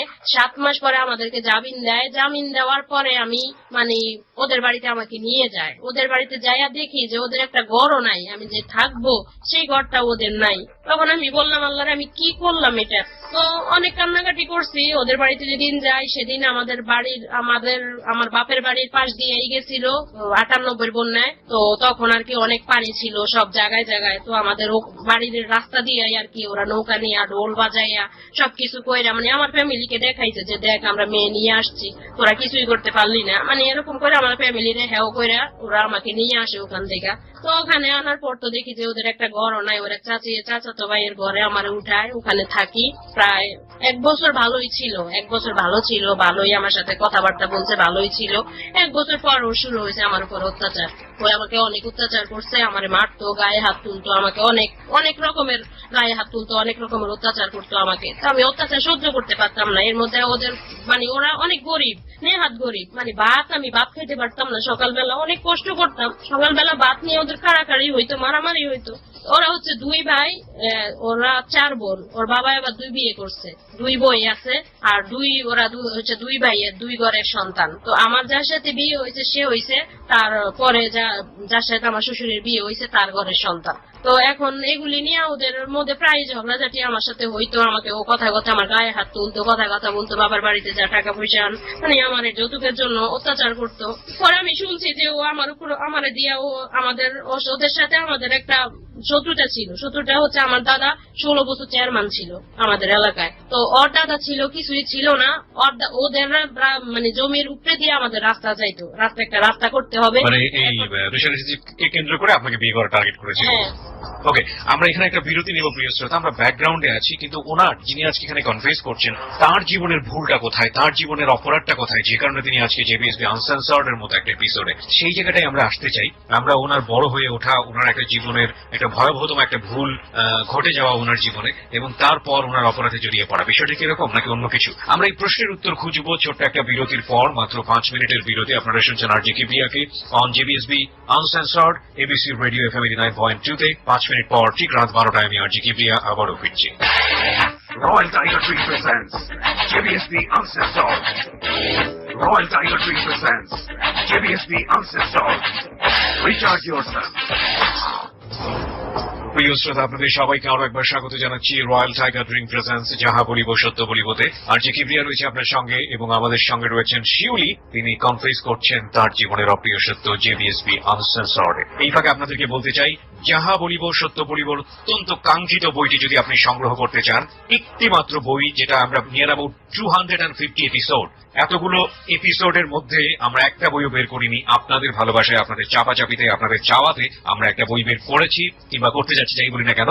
আপনারা যদি সংগ্রহ করতে চান বইটি, একেবারে শেষ সুযোগ চলে এসছে, কারণ বইটি ইতোমধ্যেই আমি যতদূর জানি যে খুব শীঘ্রই 2-1 দিনের মধ্যেই বাজারে চলে আসবে। তো বইটি যদি সংগ্রহ করতে চান, আপনাদেরকে ফোন দিতে হবে 16297 এই নাম্বারে। আমি আবারও বলছি 16297 এই নাম্বারে, এবং এই নাম্বারে ফোন দিয়ে বললেই হবে, বইটি আপনার ঠিকানায় পৌঁছে যাবে। বইটির মূল্য হচ্ছে মাত্র 200 টাকা, এবং বইয়ের স্পেশালিটি যেটা হচ্ছে 10টি গল্প এখানে আছে, সেরা 10 গল্প, যে 10 গল্প বাংলাদেশে আলোড়ন তুলেছিল, আমি বলবো যে রেডিও ইন্ডাস্ট্রির ইতিহাসে সবচেয়ে ভয়াবহতম গল্প।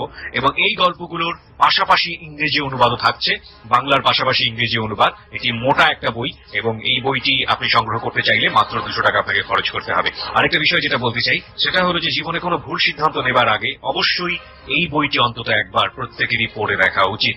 এই বইটিতে ডক্টর তাজুল ইসলাম তার মূল্যবান মতামত দিয়েছেন। এই বইটি আমরা চেষ্টা করছি দেশ এবং দেশের বাইরে থেকে একই সাথে পাবলিশ করবার জন্য। সুতরাং যারা সংগ্রহ করেননি এখন পর্যন্ত, বা ফোন দিয়ে অ্যাডভান্স অর্ডার দিয়ে রাখেননি, তাদেরকে আমি বলবো দ্রুত ফোন দেওয়ার জন্য, কারণ 2-1 দিনের মধ্যে এটা ক্লোজ হয়ে যাবে। আমাদের ফোন নাম্বারটি হচ্ছে, আবারও বলি, 16297। আরো একবার বলছি, 16297। শিউলি, যেখানটায় ছিলাম আমরা। হ্যাঁ, আপনি বলেন। তো আমার 1 বছর পার হয়, তো 1 বছরের ভিতরে আমার সন্তান পেটে আসে, আমার ছেলে।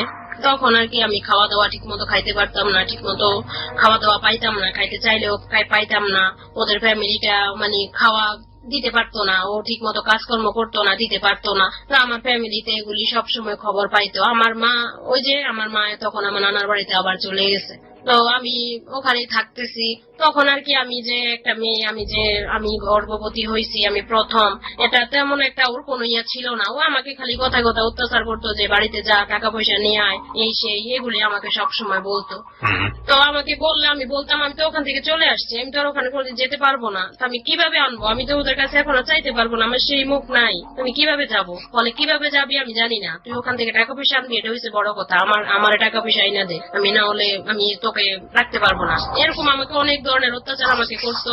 তো আমি সহ্য করতাম যে আমি কোথায় যাব, আমার তো যাওয়ার কোনো রাস্তা নেই, আমি তো সব ধ্বংস করে দিচ্ছি, আমি তো এখন কারো কাছে গিয়ে দাঁড়াতে পারবো না। আমি সবকিছু, সব অত্যাচারই ওর সহ্য করতাম। তো আমার বাচ্চাটা 8-9 মাস হয়ে গেল, এই ফাঁকে আমি চলতেছি, এভাবে আমার দিন যাইতেছে, খাইয়া না খাইয়া, পয়রা না পয়রা, এরকমই আমার দিন যাইতেছে, আমি এভাবেই আছি।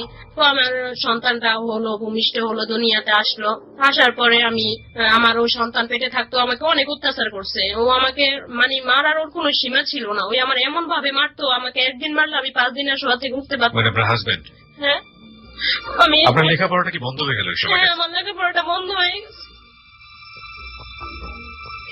তারপর আমি একদিন মারলে আমি 5 দিনের শোয়া থেকে উঠতে পারতাম না। আমাকে এভাবে অত্যাচার করতো, ওর ফ্যামিলিটাও কিছু বলতো না।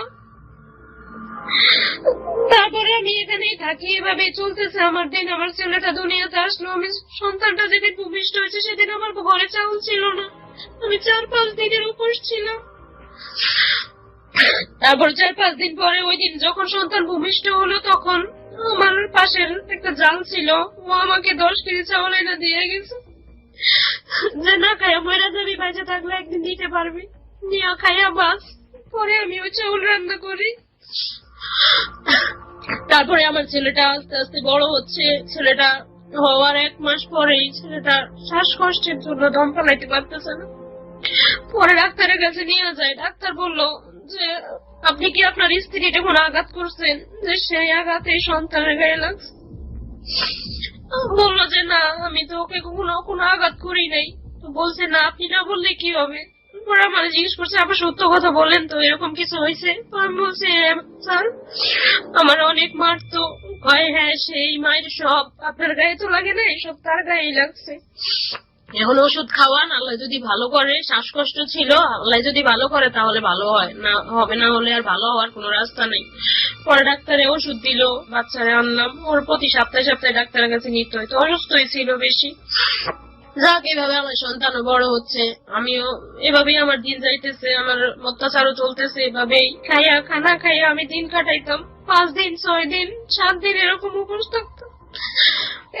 একটা কথা বলে রাখি ভাইয়া, আমার ছেলেটা হওয়ার 6-7 দিন আগে আমার আম্মা হঠাৎ করে একদিন আসলো, আমার এক চাচি শাশুড়ির বাড়িতে আসছে। ওখানে আইসা বলতেছে যে শিউলি কোথায় আছে, শিউলির একটু ডাক দেন, আমি ওর সাথে একটু দেখা করব। এই 1 বছর আর মার সাথে কোনো যোগাযোগ ছিল না। পরে আমার ওই চাচি শাশুড়ি আমাকে খবর পাঠাইছে যে এরকম এরকম ওরে বল আসতে। তা আমি গেছি, যাওয়ার পরে আমি মারে দেখে আমার যে আমি মাগুরে হাউ করে কান্না করে, মা আমার বলে তোর কি অবস্থা। 4-5 দিন পরে বাচ্চা হবে, আমার পা হাত পা সব ভুলে গেছে, আমি লড়তে চড়তে পারতেছি না। মা তো আমার দিকে কান্না করতে করতে শেষ। তারপরে মা আমার সাথে আমাদের বাড়িতে আসে, এই বাড়িতে আসে ফার্স্ট। আসার পরে মা আমার বাচ্চা হওয়া পর্যন্ত আমার কাছে থাকে। আমার বাচ্চা যেদিন হয়েছে সেদিন ও মা আমার সাথেই ছিল। আমার শ্বশুর শাশুড়ি ছিল না, শাশুড়ি আমার কেউই দেখে নাই। আমার মাই আমার সবকিছু করছে, আমার মাই আমারে দেখছে। আমার মাও আমার সাথে এরকম কষ্ট করছে, উপোস থাকছে আমার সাথে, এরকমই কষ্ট করছে। বাচ্চা বড় হইতেছে, আমি চলতেছি ফিরতেছি খাইতেছি। আমার এই ফাঁকে আমার 1 বছরের, আমার ওই বেবির 1 বছরের মাথায় আমার আরেকটা বেবি পেটে আসলো, ওখানেই আমার বাচ্চাটা হয়েছে। তো এই ফাঁকে আমি আছি, ভালোই আছি মোটামুটি আর কি। এখন ওদের ঘর নাই, পরের ঘরে থাকতেছি। কতদিনই বা পরের ঘরে থাকা যায়। তা আমাদের বাড়ির পাশে ওদের একটা জায়গা আছে, তো ওই জায়গাটা আমি বলতেছি যে ঠিক আছে এই জায়গাটা আমি দেখি কিভাবে কি করা যায়। আমার তো একটা বাড়ি ঘর লাগবে, আমি তো এবার পরের ঘরে কতদিন থাকবো। এবার বলছি, পরে আমার একটা কাকা আসছে আমেরিকা থেকে, আমার কাকা দেখছে আমাকে। আমি তখন ফার্স্ট আমার একটা ফুপি আসছে বাড়িতে আসার পর আমার ফুপি আমাকে খবর দিছে। প্রথম প্রায় আমার সাথে 2.5 বছর 3 বছর আমার ফুপিদের সাথে, আমার ফ্যামিলির সাথে কোনো যোগাযোগই ছিল না। আমার ফুপি একদিন আসছে, আসার পরে আমারে বলতেছে এক লোক দিয়ে আমার খবর পাঠাতে শিউলিরে আসতে বল। আমি গেছি, যাওয়ার পরে ফুপি আমারে অনেক কিছু দিল, কাপড় চোপড়, তারপরে 5,000 টাকা, এই সেই এটা সেটা অনেক কিছু আমাকে দিল। দেওয়ার পরে আমি এগুলি নিয়ে বাড়িতে গেছি। তো ওই 5,000 টাকা আমি আর ভাঙি নাই। ওই 5,000 টাকা দিয়া ওদের যে জমিটা ছিল বন্ধক ছিল, ওই বন্ধকটা আমি ছুটাই। ওখানে ফার্স্ট আমি কষ্ট করে অল্প অল্প করে কিছু মাটি পেলাই, এমনি আমার ফ্যামিলি কিছু টুকটাক ওই থেকে আমার ফ্যামিলি আমার কিছু কিছু হেল্প করতো। তো পরে আমি ওই টাকা দিয়ে কিছু টুকটাক মাটি পেলাই আর সামান্য একটু সারবার মতো করে, আমি সাপড়ার মতো করে আমি ওখানে একটা ঘর বানাই। আমাদের বাড়ির পাশে, আমার বাপের বাড়ি যে জায়গায় ওখানে পাশেই। তা আমার ছেলে মেয়ে নিয়ে আমি ওখানে চলে যাই। আমার মেয়েটা হওয়ার পরে আমার আরেকটা বেবি পেটে আসে। পুরান বাড়িতে থাকতে আমার পেটে আসে, আমি বলতে পারি না। পরে আমি জানতে পারছি, টেস্ট করে পরে বুঝতে পারছি যে আমার বাচ্চা পেটে। তো আমি নষ্ট করতে চাইছিলাম, আমার নষ্ট করতে দেয় নাই কেউ, বলছে যে না নষ্ট করিস না, যাক কি করবি আর। পরে আমি নতুন বাড়িতে আসি, এখানে সাপড়ার মতো একটা ঘর করি। তো ওখানে আমি অনেক কষ্ট করি, আমার চুলা ছিল না, রাঁধতে পারতাম না, টয়লেট ছিল না, কোনো কিছু ছিল না, আমি অনেক কষ্ট করতেছি। তো আমার একটা কাকা আসছে আমেরিকা থেকে। তো আমি আমাদের পুকুর ঘাটে কাপড় চোপড় ধুইতে গেছি। যাওয়ার পর আমার কাকা আমার দেখে বলে কি যে মেয়েটা কে। তো আমাদের বাড়ির একটা কেয়ারটেকার আছে, ও বলতেছে আপনি চিনেন না ওরা, শিউলি। আমার কাকা তো আকাশ থেকে পড়লো যে শিউলি এমন হয়ে গেছে। এখন কাকা তো মোটামুটি কান্না করে দিছে। তো বলতেছে যে তুমি এমন হয়েছো কেন, তোমার কি হয়েছে, তুমি কোথায় থাকো। তো আমি বললাম কাকা আমি তো এখানে থাকি। তো কাকা আমার সাথে সাথে এই বাড়িতে আসে, পানি বাড়ির ভিতরে ঢুকতে পারে না। তো বলতেছে যে তুমি এখানে থাকো। আমি বলি জি কাকা আমি এখানেই থাকি। তো ওই কাকা আর কি আমার দাদির সাথে যায় বাড়িতে আলাপ করে যে ও এখানে থাকতেছে, আমাদের মান সম্মানের ব্যাপার, ওরে একটা কিছু করে দেয়। আমার দাদি বলতেছে যে ও যেভাবে গেছে ওইভাবেই থাকুক, ওরে তুই কিছু করবি না। আমার দাদিও আমার কাকাকে কসম দিয়ে দিচ্ছে যাতে আমাকে কোনো হেল্প না করে। তো আমার কাকা আর কি তারপরেও চুরি করে আমারে 25,000 টাকা চুরি করে দিয়া যায়, যে এই টাকা দিয়া তুই মাটি পালাবি, কি লাগে না লাগে আমি নাম্বার দিয়ে গেলাম, আমার কাছে ফোন করবে, আমি টাকা পাঠাবো, তুই বাড়ি ঘর কর। পরে আমার কাকা আমার টাকা দিয়ে গেছে, আমি ওই টাকা দিয়ে আরেকটু জায়গা বান্ধাই, আরেকটু জায়গা আমি বড় করি। তো বড় করে আমার এখানে আমি বাড়ি মোটামুটি আমি কাকাও কিছু টাকা আবার পাঠাইলো 50,000, এগুলি দিয়ে আমি মোটামুটি আমার বাড়িটা পুরো কমপ্লিট করছি। বাড়িতে একটা ঘর করছি, একটা পাকঘর করছি, একটা টয়লেট করছি, একটা কল বসাইছি, সবই মোটামুটি এখন আমার প্রায় সুন্দর। ও সুন্দর যে আমি, কিন্তু অত্যাচার আমার থাকতোই, অত্যাচার আমার চলতোই, মানে অত্যাচার আমার বন্ধ ছিল না। অত্যাচার করতে করতে আমি এক পর্যায়ে দেখি যে না আমি আর সহ্য করতে পারতেছি না, তখন আমি ঢাকায় চলে আসি। কিভাবে চলে চলে আসেন? আমি ঢাকায় আসি, আমার বোনের কাছে বলছি, ও আমাকে একদিন এমন মারছে, মানে আমার হাত পা সব ফুলে গেছে, কেউ ওরে ধরতে দিত না, দরজা বন্ধ করে মারতো। পরে আমি আমার বোনরে ফোন করছি যে আপা এরকম এরকম আমার এই অবস্থা করতেছে, আপা আমার বলছে তুই ঢাকায় চলে আজকেই। পরে আমি রাত্রে চুরি করে পলাইয়া তারপর আমি ঢাকায় চলে আসি। বাচ্চাগুলো কোথায় থাকলো? বাচ্চা আমার ছোট মেয়েটা আমার সাথে ছিল, আর বড় দুইটা ওর বাবার কাছে, ওদেরকে রেখে আসছি। আচ্ছা। তো আমার যে মেয়েটা ছোট ওকে নিয়ে আমি ঢাকায় চলে আসি। ঢাকা আসার পর আমার আপার বাসায় উঠি।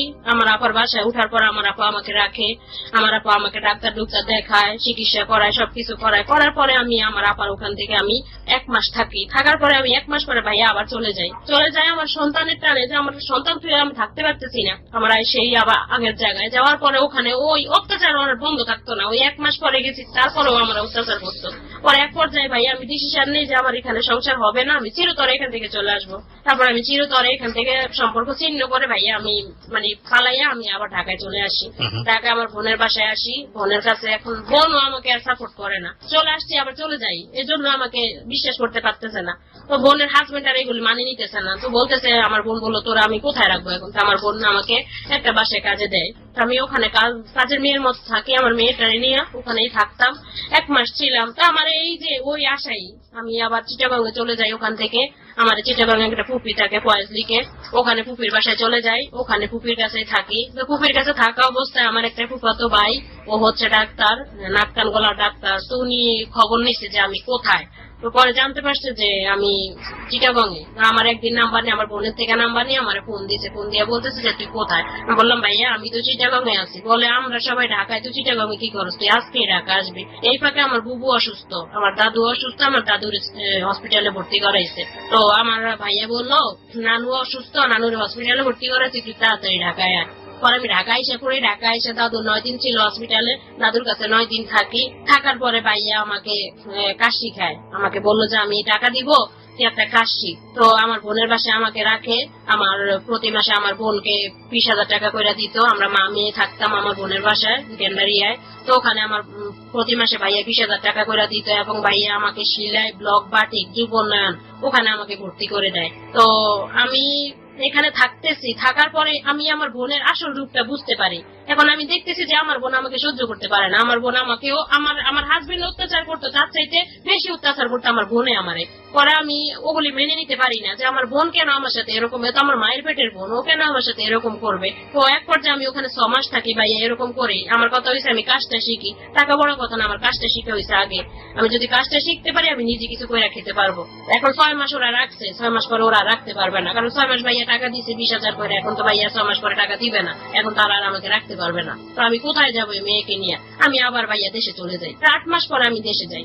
যাওয়ার পরে ওই ঠিক সেম কাহিনী ওই আমার সাথে করলো। আবারও আমাকে অত্যাচার করে, আবারও আমাকে মারে।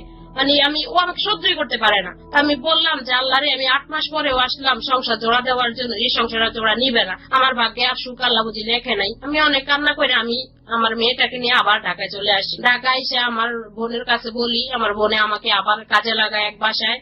আমি এক বাসায় কাজ করি। তো আমার ফুফাতো ভাই ফাঁকে আমি একটা মেশিন কিনে দিছে, সেই মেশিনটা পর্যন্ত আমার বোন আমাকে দেয় নাই। আমি কাজ শিখি নাই, আমি নাকি এই করি নাই, আমি নাকি এগুলি আমার ফুফাতো ভাইয়ের কাছে নানান কথা বইলা আমার ফুফাতো ভাইয়ের উপর থেকে আমার উঠাই দিছে। এখন আমার ফুফাতো ভাই আমার কথা শুনতেই পারে না। যাক, আমি ওখানে অনেক কষ্ট করছি, যাক আমি ভালোই, এখন আমি আসি কোন রকম। আমি ঢাকায় আমার একটা বান্ধবী আছে গেন্ডারিয়ায় থাকে, ওর বাসায় আমি থাকতাম, ওর কাছেই থাকতাম। টুকটাক কিছু কাজ করতাম, ওর মেশিন ছিল, বাসায় সিলাই করতাম, টুকটাক একটু করতাম। আবার একটু পার্লারেও কাজ শিখছে, একটা পার্লারে ভর্তি হইলাম, 4,000 টাকা করে মাসে দিতে হইব। পরে ওইখানে পার্লারেও কিছু কাজকর্ম শিখলাম। আসলে মেন কথা হচ্ছে যে আমার থাকাটা হবে পার্লারে, এজন্য আমি পার্লারে থাকলাম। তো আমার ওখানে কাজও কিছু কাজ, পার্লারের কিছু কাজ শিখা হয়েছে, ওখানেও থাকতেছি মোটামুটি। এই ফাঁকে আমার বিয়ের জন্য কথাবার্তা চলতেছে। আমার বাবা বলতেছে যে ওরে এইভাবে আর কতদিন রাখবো, এই ফাঁকে মার সাথে আর কোনো যোগাযোগ নেই, এভাবে ওরা কতদিন রাখবো, ওরটা একটা বিয়ের সাথে লাগবো, ওরা তো এভাবে রাখা যাইব না। পরে এই ফাঁকে 2015 সালে আমি ওরে ডিভোর্স দিয়ে দেই ভাইয়া। 2015 সালে আপনি ডিভোর্স দেন? হ্যাঁ, 2015 সালে। তখন আপনি কি করছিলেন? তখন আমি টুকটাক পার্লারে কাজ শিখতেছি ঢাকাতে, গেন্ডারিয়া পার্লারে কাজ শিখতেছি।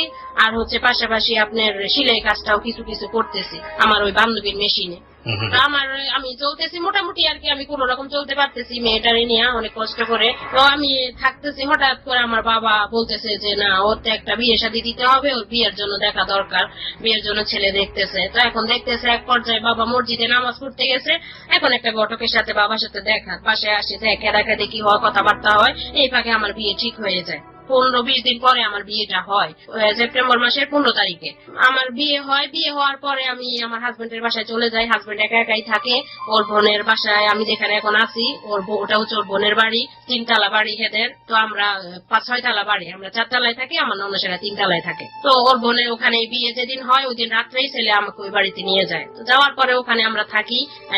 ছেলে হচ্ছে আপনি জব করে, তখন ও জব করতে হচ্ছে 3 পিসের দোকানে। থাকতেছি ওখানে, ভালোই চলতেছি ফিরতেছি।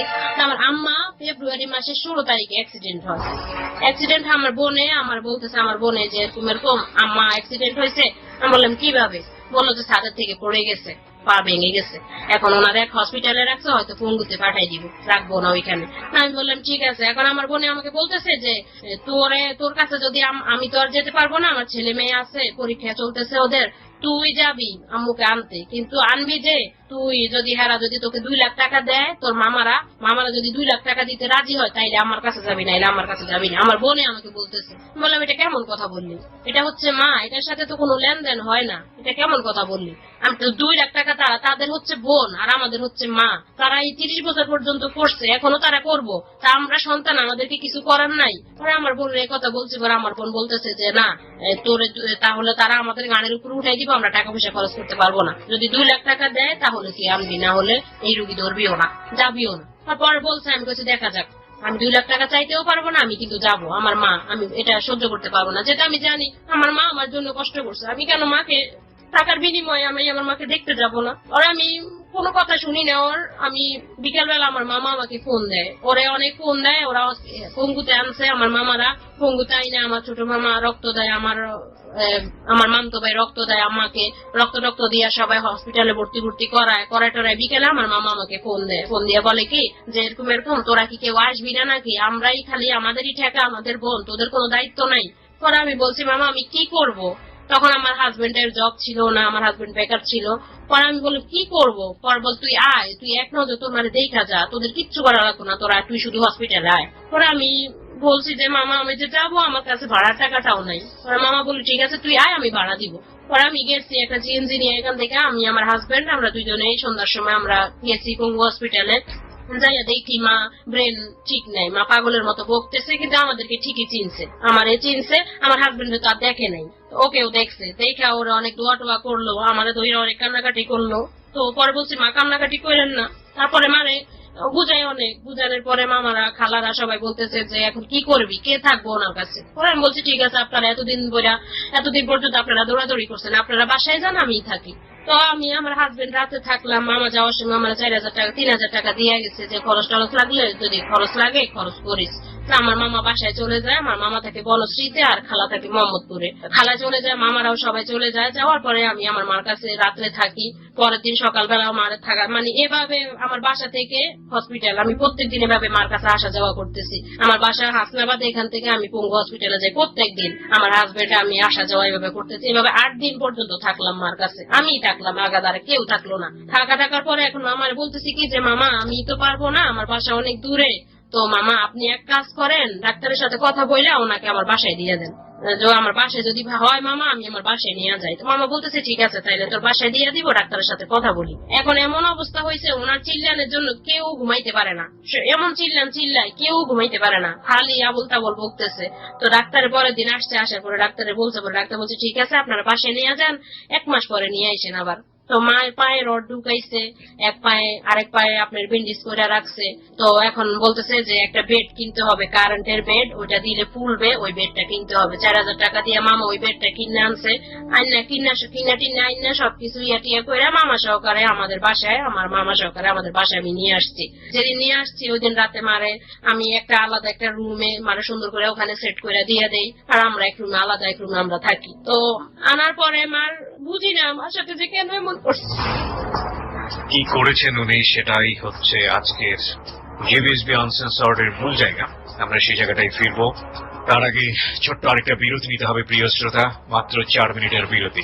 এই ফাঁকে আপনাদেরকে বলতে চাই, যাহা বলিব সত্য বলিব অত্যন্ত কাঙ্ক্ষিত বইটি যদি আপনি সংগ্রহ করতে চান, একটি মাত্র বই, যেটা আমরা নিয়ে নেব 250 এপিসোড।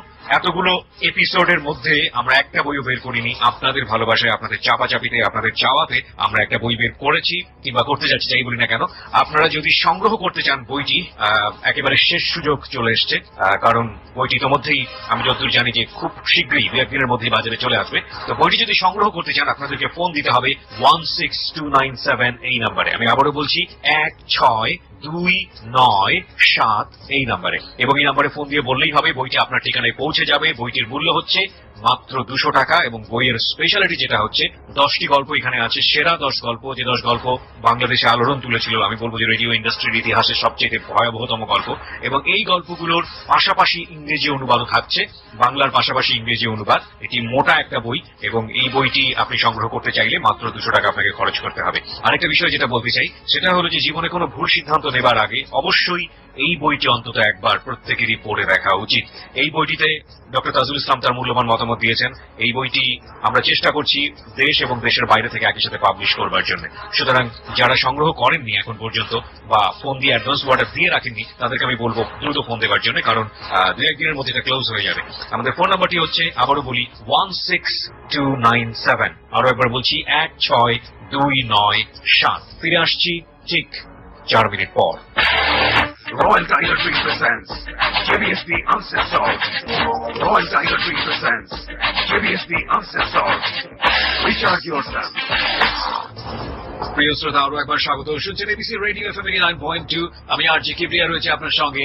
আমাদের জেবিএসবি আনসেন্সর্ড পেজের ঠিকানা হচ্ছে www.facebook.com/jbsbuncensored, which is JBSBUNCENSORED। Like দিয়ে দেবেন ওই পেজটিতে, তাহলে আপনি কানেক্টেড হয়ে যাবেন। এবং আমাদের সঙ্গে রয়েছেন শিউলি, তিনি কনফেস করছেন তার জীবনের অপ্রিয় সত্য জেবিএসবি আনসেন্সর্ড। শিউলি, যেখানটাই ছিলাম আমরা, তারপরে আমি মাকে বাসায় নিয়ে আসি, মার সেবা যত্ন করতেছি। এখন বাসায় আনার পর দেখি যে মার পিঠে একটা ঘা, বিশাল বড় একটা ঘা, ফুটো অনেক বড়। তখন কি আপনার মা মানে কি সেন্সে ছিলেন নাকি মোটামুটি পাগল? সেন্সে ছিল মোটামুটি, আর মানে কাউকে চিনতে পারেন না, একটু পাগল প্রায় এরকম হচ্ছে। ওই হসপিটাল 8 দিন রাখছে, তো হচ্ছে খাওয়া টাওয়া ঠিক মতো তেমন কেউ দিত না, তেমন একটা কেউ গ্রাহ্য করে নাই। মানে ওই কারণেই মা এরকম ছিল। আর ছাদ থেকে পড়ছে যে মার মাথায় ব্রেনও একটু আঘাত পাইছে, তো যার কারণে মা আবল তাবল বকছিল। আমার বাসায় আনার পরেও বকতো, মানে বুঝাইতে মারে বুঝতো। পরে দেখি যে না, মা আস্তে আস্তে ঠিক হয়ে যাইতেছে। পরে বাসায় আনলাম, দেখি যে পিছনে একটা বড় ঘা। পরের দিন ডাক্তারের কাছে গেলাম, ডাক্তার আমাকে কিছু ওষুধ দিল, যে ওষুধগুলা নিয়ে গায়ের মধ্যে লাগান। তো এখন ওষুধ দিছে হয়েছে 50 টাকা কইরা, ওই যে গাছ উঠানের জন্য।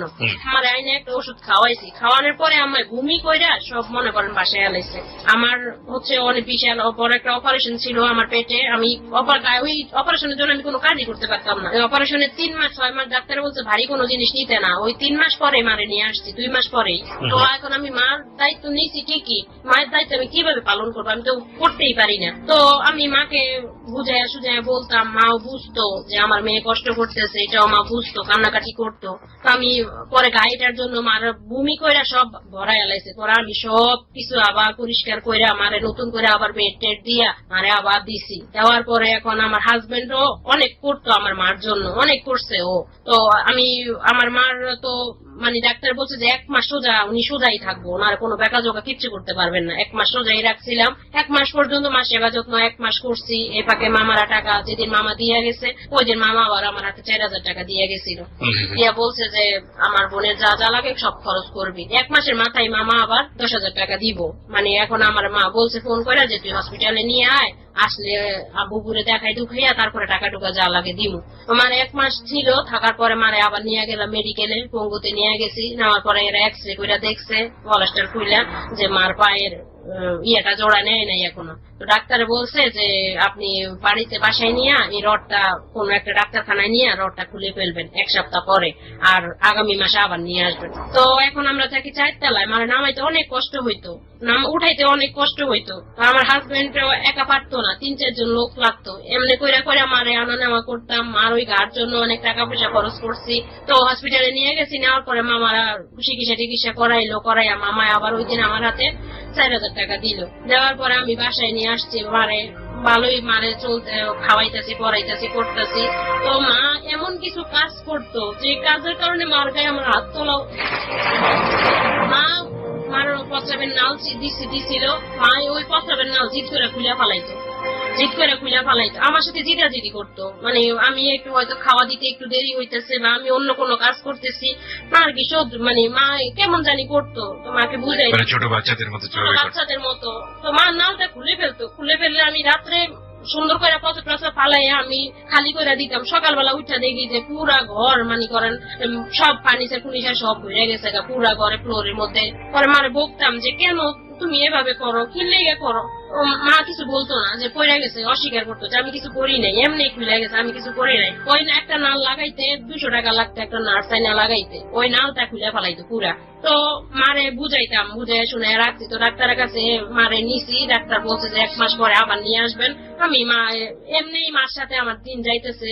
যেদিন আমি কিছু রক করে অনেক সময় ধরতাম না আমার, সেদিন আমার হাজবেন্ডে করতো। তারপরে আমি মাকে এভাবেই করতেছি মার সাথে। পরে আমি মার গায়ের জন্য আমার ডাক্তারের কাছে নিয়ে গেছিলাম। পরে ডাক্তার আইনে স্যালাইন ফিট করলাম, দেওয়ার পরে একটা স্যালাইন অনেক কষ্ট করে দিছি, আর একটা স্যালাইন দিব, 3টা স্যালাইন দিতে বলছে, আর একটা স্যালাইন দিব।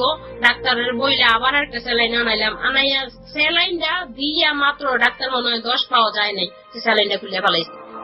পরে মানে যেটা তারা মানে 4-5টা থাপ্পড় দিছি। আপনি কেন খুললেন, এই কথা বলছি। পরে মা বলে আমি খুলি নাই, আমি বিশ্বাস করে আমি খুলি নাই, ইচ্ছা করে খুলে গেছে। পরে আমি ডাক্তার আর কোন দিনে জিদ করে ওই স্যালাইনটা ভাবে ফালাই রাখছি। রাতে আমার হাজবেন্ড আসার পরে আমি বলতেছি যে মা স্যালাইন খুলে ফেলাইছে, মানে স্যালাইনটা দিতে পারি না। খালাগো সবাই ফোন করে বলছি। তো খালারা বলে এখন কি করবো আমরা, উনি তো এমনই। তো পরে আমি মারে বলছি, বলার পরে আর কিছু বলে নাই। ওই দিন এভাবেই ছিল, স্যালাইন আর দিই নাই, জিদ করে আবার 500 টাকা স্যালাইন নষ্ট হয়ে গেছে ওইটা। পরের দিন ডাক্তার আনছি স্যালাইন লাগাইবো, এখন যাইয়া দেখি কি সব স্যালাইন পইরা পুরা খাটের নিচ বসে গেছে, পইরা গেছে কেমনে জানি। পরে আমার ওই স্যালাইন আর দিতে পারি নাই। আবার 2-3 দিন পরে আবার মা আরেকটা স্যালাইন দাও। পরে বুঝে শুনে আরেকটা স্যালাইন আবার ফিট করে, ওই স্যালাইন দিলে আর কত হয়েছে এর লগে বইয়া থাকতে হইব, মানে আমি তো আর বইয়া থাকতে পারি না। পরে আমি তো হাঁটা চলার মধ্যে আছি, তোমার কোনো সমস্যা নাই, তুমি দাও। না দিতে চায় না, ওনার কাছে বসে থাকতে হইব। খালাগো সবাই ফোন দেয়, মামা করে ফোন দেয়, এমন করে আমার দিন যায়। তো মা আমাকে মানে আমি অনেক অত্যাচার করি, মাকে অনেক মারি। আপনি এরপর রেগুলার গায়ে হাত তুলতেন? হ্যাঁ, আমি এরপর রেগুলার মার গায়ে হাত, মায়ের সাথে মা আমার কাছে অনেক মাপ চাইতো, আমার কাছে অনেক মাপ চাইতো, আমার কাছে অনেক পাথর তুলে তোর কাছে মাপ চাইছি, আমাকে এভাবে মারিস। মার গায়ে প্রতিনিয়ত আমি হাত তুলতাম, প্রতিনিয়ত হাত তুলতাম। মারে মারতে মারতে মার পুরো শরীরে দাগ পড়ে যাইত।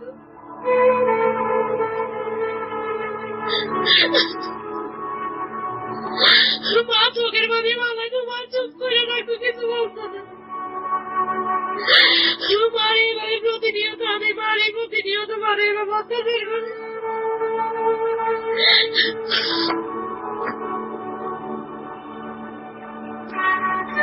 মা আবার কিছুক্ষণ পরে ঠিকই আমার ডাকতো,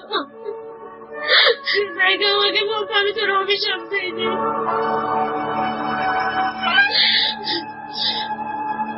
তারপরে 1 মাস পরে মারে হসপিটালে নিয়ে যাই।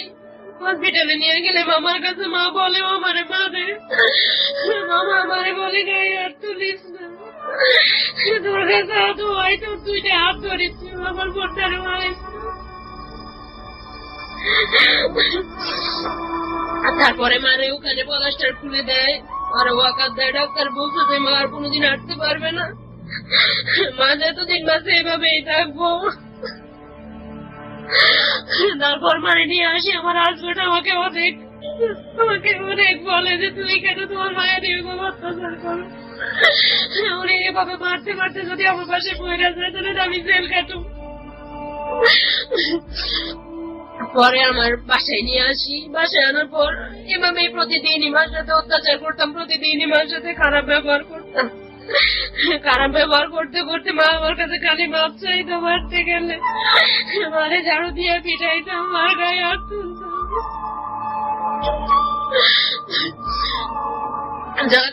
এরপরে মারে বাসায় আনছি, মারও আকার দিছে। কিছু অপরাধীর কখনো কোনো শাস্তি হয় না। কি শাস্তি দেবেন ওনাকে? যে মানুষটা আমার সামনে আজকে বসে আছে, যে বিএসবি আনসেন্সর্ড শিউলি, ওনাকে আপনি পৃথিবীর যে শাস্তি দিতে চাইবেন উনি সে শাস্তি নিবেন, এবং ওনার ভেতরের যে কষ্টটা, সেই কষ্টটা লাঘব করার জন্য যদি পৃথিবীর যে কোনো শাস্তি দেওয়ার জন্য রাজি আছে, আমি ডেফিনেটলি শিওর। কিন্তু ওই জন্য বলি না যে এর চেয়ে বড় শাস্তি কি কেউ কখনো দিতে পারবে, যে শাস্তি উনি নিজেকে নিজে প্রতিনিয়ত দিচ্ছেন। সামনের জায়গাটা তো আরো ভয়াবহ, আই নো দ্যাট। আপনি বলুন, আপনি আজকে বলতে এসছেন, এবং আমার মনে হয় যে আপনার এই বলা থেকে আজকে যেসব অসহায় মারা তার সন্তানের উপর নির্ভর করে আছে, আমরা জানি মাদেরকে নিয়ে এর চেয়ে ভয়াবহতম কঠিন গল্প আছে। আমি একটু বলবো আপনি ধৈর্য ধারণ করার জন্য প্লিজ, কারণ আপনি যে অপরাধ করেছেন সেটা তো করেই ফেলেছেন, সেটার জন্য আল্লাহ আপনাকে নিশ্চয়ই মাফ করবে, সেই দোয়াই করবো। এবং আপনার মা আপনাকে কি বলে গেছেন শেষ পর্যন্ত সেটা আমরা জানবো আপনার কাছ থেকে। কিন্তু আজকে আপনার এই গল্প শুনে একজন সন্তানও যদি, তার মা যদি এরকম বেডে যদি পড়া অবস্থায় থাকে, একদম ছোট বাচ্চার মতো আচরণ করে, তার প্রতি যদি খারাপ আচরণ করা থেকে বন্ধ হয়, তাহলে আমরা বলতে পারবো যে আজকে যাহা বলিব সত্য বলিব সাকসেস হয়েছে, যে বিএসবি আনসেন্সর্ড এপিসোডটি সাকসেস হয়েছে। আপনাদের সবাইকে আমি অনুরোধ করবো শেষ পর্যন্ত ধৈর্য ধরে শোনার জন্য। এই ভদ্রমহিলা নিজের নাম পরিচয় কেন গোপন করেনি আপনারা এখন বুঝতে পারছেন। বলুন তারপর মাকে ওয়াকার দিল ডাক্তারে, ওয়াকার দিয়ে হাঁটাইতে বলছে, সকালবেলা আস্তে আস্তে হাঁটাইতে বলছে। তো যেদিন আমি বাসায় আনছি লাস্ট, মার তো এই পাখিতে অত্যাচার করছি, মারে না খাওয়াইয়া রাখছি। 2 দিন মারে খাওয়া দিই নাই। জামাই গেছে, জামাই আমারে কিন্তু দাও। আপনি খাবার দেননি মাকে? আমি খাবারও দিইনি। এটা কি রাগ করেই করেছেন আপনি? কেন খাবার দেননি? মায়ের পাশের একটা বাড়ি ছিল, ওই বাড়িতে আমার এখানে ভাইয়া বললি, আমার হাজবেন্ডের ফ্যামিলি থেকেও আমার কিছু চাপ চড়তো, যে সবজিটা আমি আমার মার উপর দিয়ে উড়াইতাম। আমার ননসেরা এসে নানান ধরনের কথা বইলা যাইতো, সবকিছু মনে একদিক দিয়ে বলতো, সব মামারা খালারা যে যা বলতো সব চিজ মার উপরে দিয়ে উড়াইতাম। 2 দিন মানে না খাওয়া রাখছিলাম, 2 দিন মশারি ছাড়া দিছি, মশারি টানাই দিই নাই। অনেক সময় মারে অনেক অত্যাচার করছি, আমি কি বলবো ভাই, আমি বলতে পারতেছি। পরে আমি একদিন মাকে অনেক মারি, মানে আপনি যখন এই অত্যাচার গুলো করতেন মায়ের সাথে, আপনার আশেপাশে কেউ থাকতো না? হ্যাঁ, আমার ননাসের আমাকে অনেক, আমার যে ননাস 3 তলায় থাকতো, উনি মানে বলতো আমাকে যে কেন তুই তো মায়ের গায়ে হাত তুলবি, কেমন মেয়ে তুই, এভাবে আমাকে অনেক বকাঝকা করতো। আমার হাজবেন্ড আমাকে বকাঝকা করতো, আমার হাজবেন্ড ধরতো যে তুমি ওনার গায়ে হাত তোলো, আল্লাহ তোমার সহ্য করবো না এভাবে। তারপরে আমি একদিন ওনাকে প্রচন্ড মারি।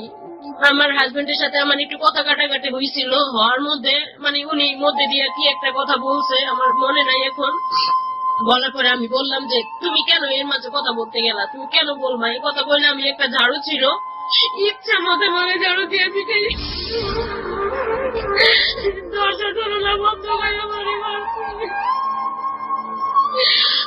এক পর্যায়ে আমার স্বামী বলছে যে আমি রাখবো না আর ওনাকে আমার বাসায়, তুমি ওনাকে কই পাঠাইবে, তাড়াতাড়ি পাঠাইবে, আমি আমার বাসায় 1 সেকেন্ডও রাখবো না। আমার ননাস উপরে আসছে, এই মায়ের শব্দ শুই না, উপরে আইসা পুরো শরীরে আমার দাগ বসে গেছে।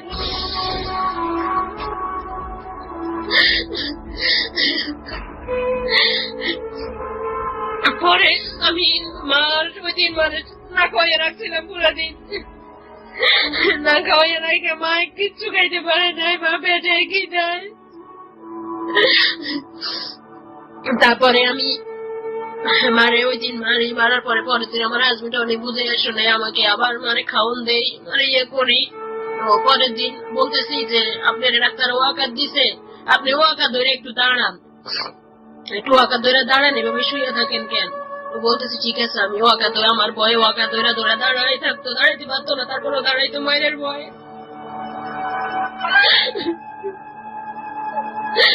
দাঁড়াইতে পারতো না, তারপরে মায়ের ভয়ে দাঁড়াইতো। আমি যদি আমার গায়ে হাত তুলি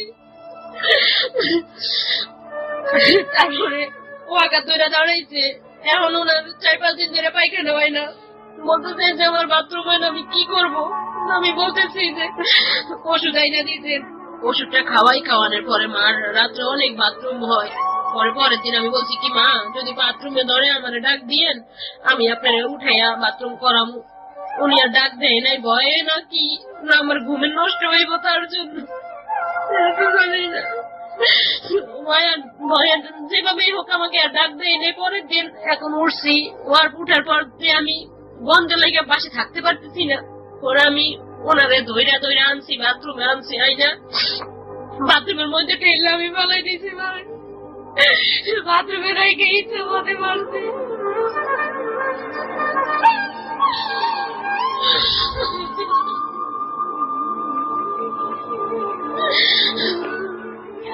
দিস ইজ টেরিবল এপিসোড, এবং এই লোডটা নেওয়া খুব মুশকিল। আমি সরি টু সে, বিকজ একটা ব্রেকে যেতে চাই এই মুহূর্তে। ওনার জন্য কষ্টকর, আমাদের জন্য ভয়াবহ রকমের কষ্টকর। তবে একটা জিনিস অবশ্যই খেয়াল রাখবেন প্রিয় শ্রোতা, উনি নিজেকে যে কষ্ট পাচ্ছেন বিবেকবোধের জায়গা থেকে, পৃথিবীর কোনো কষ্ট, কেউ ওনাকে এত বড় কষ্ট দিতে পারবে না যে কষ্টটা উনি ভিতর থেকে পাচ্ছেন। আমি পার্সোনালি রিকোয়েস্ট করবো আপনাদের সবাইকে যে শুধুমাত্র ওনার খারাপ সাইডটা আপনারা দেখবেন না। ওনার মায়ের জায়গাটা থেকে উনি কখনোই কোনোভাবেই অন্য কারো সাহায্য পাননি। যাই করেছেন নিজে হাতে মার জন্য করেছেন, এবং ওনার ভেতরের মানবিক বোধটা ছিল বলেই উনি আজকে লাখ লাখ মানুষের সামনে নিজের নাম পরিচয় গোপন না করে নিজের অপরাধটা স্বীকার করতে এসেছেন। এটুকু আপনি দেখেন। আর ওনার খারাপ দিকটা নিজের দিকে আঙ্গুল তুলে দেখেন এই কারণে যে নিজের মার প্রতি যেন কখনোই কেউ কখনো ভুলে এমন আচরণ না করেন। আমরা একটা ব্রিদিং স্পেস নিতে চাই, ছোট্ট একটা বিরতি, 5 মিনিট পরে গল্পের শেষাংশে ফিরব। Royal Tiger Tree presents JBSB Uncensored. Royal Tiger Tree presents JBSB Uncensored. Recharge yourself. প্রিয় শ্রোতা, আরো একবার স্বাগত। শুনছেন এবিসি রেডিও এফএম 89.2। আমি আরজি কিবরিয়া রয়েছে আপনার সঙ্গে, এবং আমাদের সঙ্গে রয়েছেন শিউলি। তিনি কনফেস করছেন তার জীবনের অপ্রিয় সত্য জেবিএসবি আনসেন্সর্ড। শিউলি, যেখান থেকে ছিলাম আমরা, বলেন তারপর। পরে আমার হাজবেন্ড এক পর্যায়ে অনেক রাগ হয়ে যায় যে আমি আমার বাসায় আর 1 সেকেন্ডও রাখবো না। একদিকে তুমি এভাবে আমাকে মারো, অন্যদিকে তোমার ফ্যামিলি চতুর্দিক থেকে বলতেছে আমি টাকা পয়সা সব খেয়ে ফেলতেছি, আমি আর এগুলা সহ্য করতে পারবো না, তোমার মানে তুমি কোন দিকে নিবা নিয়ে যাও। পরে আমি আমার বোনরে ফোন দিলাম যে এরকম মারে এই অবস্থা। পরে বললো যে আমি কি করব, আমার বাসায় তো বাবা আছে। আমি বললাম এখন আমি কি করব, আমার ভাই আছে, ভাই আমার মারও খোঁজ খবর নেয় না, আমার বাবারও খোঁজ খবর নেয় না। বললো যে আমি কি করব, আমার কাছেও তো একজন আছে। আমি বললাম আমি এখন কি করব, আমার সংসার তো ভেঙে। এরপরে আমার হাজবেন্ড 4 দিনের জন্য বাসা থেকে বের হয়ে যায়। একদিন হঠাৎ করে সকালবেলা বের হয়ে যায়, আমি গেন্ডারিয়া যাইতেছি, আমি আসবো, বিকেল আসবো বলে ও চলে যায়, ও আর আসে না বাসায়। এভাবে 4 দিন ও আমার সাথে কোনো যোগাযোগ নাই, কোনো সম্পর্ক নাই, ওর সাথে কোনো কথা হয় না, ওর কোনো নাম্বারে ফোন দিলে ধরে না, ওর সাথে আমার কোনো যোগাযোগই নেই। ও বাসা থেকে বের হয়ে গেছে। আমি বলি কি যে ও কোথায় গেছে, আমি অনেকজনের কাছে খবর নেই, কারো কাছ থেকে কোনো খবর পাই না। একদিন ও আমার বলে কি যে তুমি তোমার মারে আগে বাসা থেকে বের করো, এরপর আমি বাসায় আসবো, তার আগে আমি বাসায় আসবো না। তো আমি বলতেছি যে আর নইলে তুমি যদি তোমার মারে রাখতেই হয় তাইলে তুমি তোমার মারে নিয়ে কই যাইবা, যাও গা, আমি আপারে ফোন দিয়ে বইলে দিব, আপা ঘরে তালা মেরে দিব। আমি এখন কি করবো, আমার সংসারে ভাঙা যাইতেছে মার জন্য। আমি কি করবো, মারেও বা কোথায় নিব, কোথায় রাখবো, কেউ তো মারে নিতে রাজি না। আমি বলতেছি যে দেখি আমি কি করতে পারি। মামারে ফোন দিলাম যে মামা, মারে তো রাখতে পারবো না, এখন কি করব। মামা আমাকে বললো যে আমি জানি না। আমি বললাম তাহলে আমার কাছে তো টাকা টুকা নাই, আপনার অ্যাম্বুলেন্সের টাকা পাঠান, আমি মারে বাড়িতে পাঠাই দিই। হ্যাঁ তাও দিতে পারবো না কেউ, এরা কোনো খবরই নিব না, এখন তার সম্বন্ধে কিছুই জানে না কেউ, মামারা খালারা সবাই, এখন কেউ কোনো খবর নেয় না। আমি এখন সবকিছু করতে হবে আমার। আমি আমার ফুফাতো বোনরে ফোন দিলাম যে আপা আমি এখন কি করব।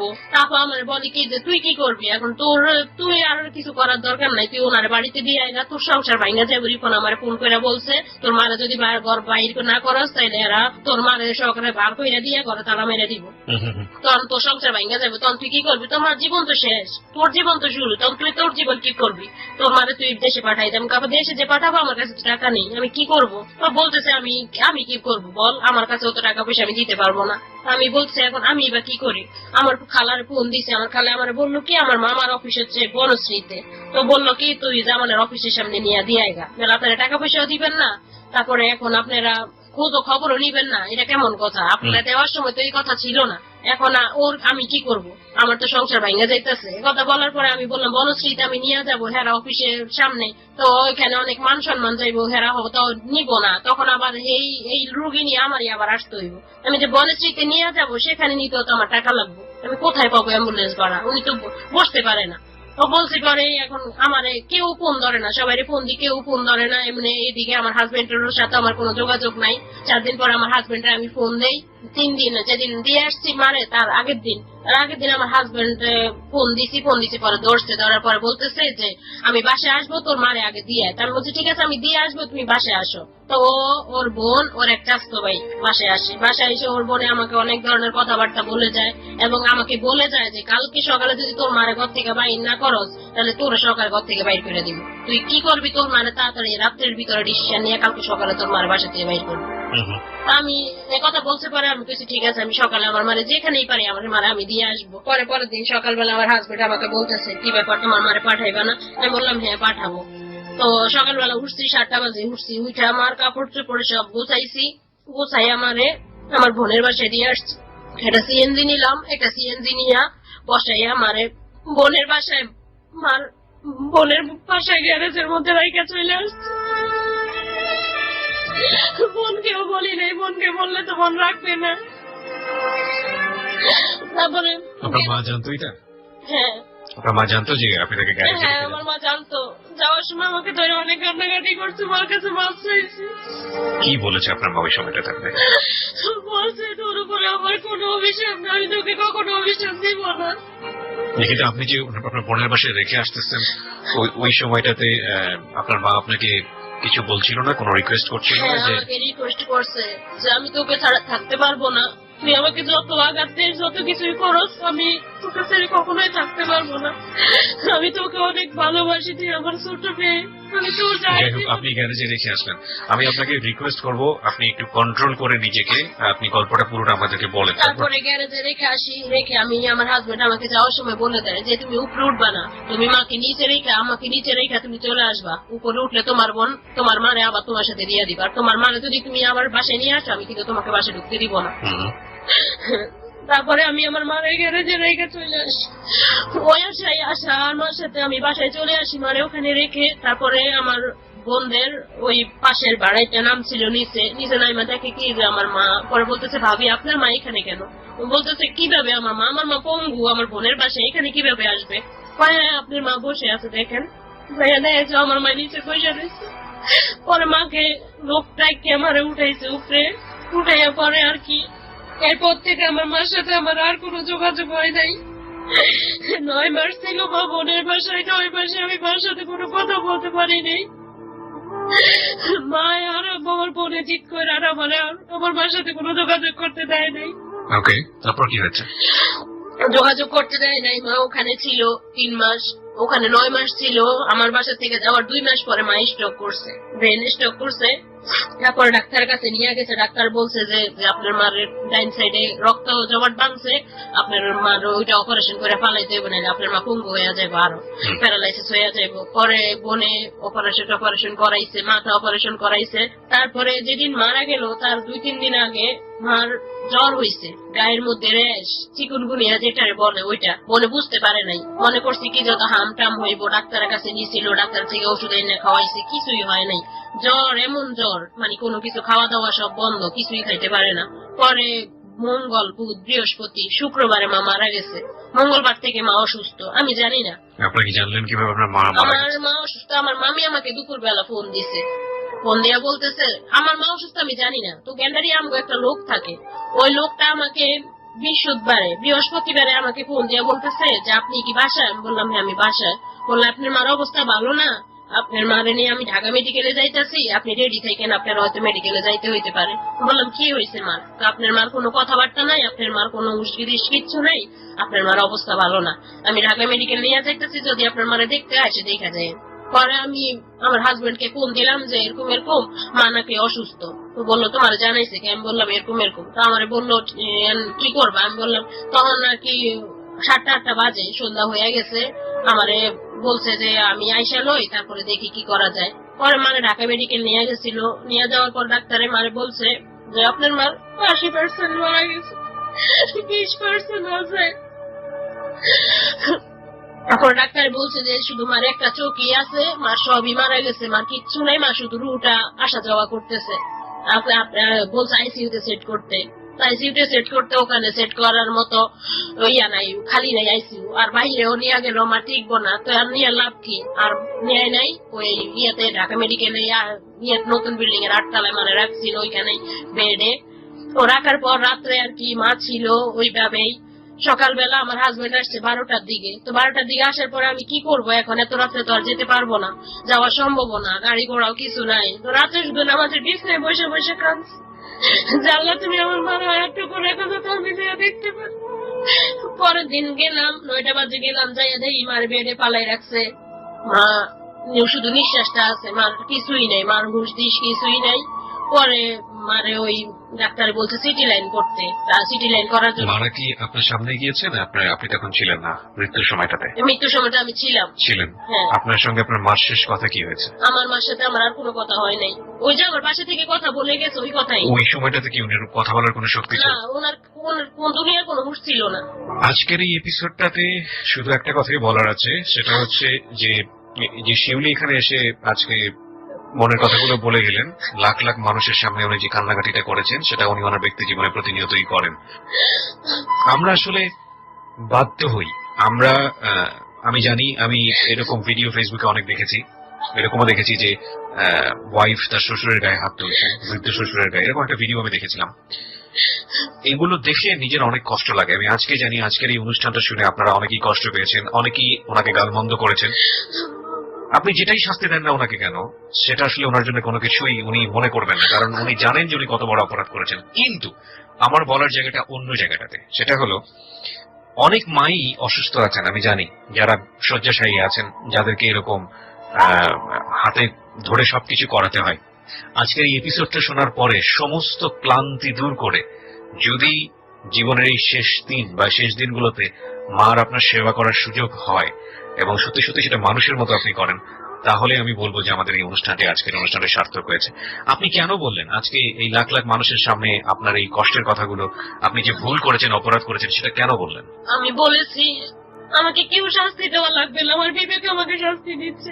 আমি প্রতিনিয়ত কাঁদি, প্রতিনিয়ত বলি মা কি কথা বলার ছিল, মা শেষ কথা বলে শুনতে পারলাম না, মার সাথে কথা বলতে পারলাম না, ভাই এমন রাগ করলো আমার সাথে। আমার এই জন্যই আমার এখানে আসে ভাই, আমি সবার কাছে বলতে পারছি এটাই আমার সার্থক, আমার আর কিছু না। আমার মতো ভুলটা দেখে জীবনে আর কখনো না করে। আজকে আমার মা হতো বেঁচে থাকলে মার কাছে আমি ক্ষমা চাইতাম, কিন্তু সেই ক্ষমা চাওয়ার সময়টুকু পাই নাই। আমি ভুল করেছি, ক্ষমা চাওয়ার সময়টুকু পাই নাই। আমি জানি না আল্লাহ আমাকে ক্ষমা করবে কিনা। Nothing to say. আজকের এপিসোডটা এইভাবে অসমাপ্তই থাকুক, পৃথিবীতে সবার বোধোদয় হোক, একজনের ভুল হাজার জনের শিক্ষা হোক। অনেক ভালো থাকুন, শুভরাত্রি। Exclusively on FusionBD.com.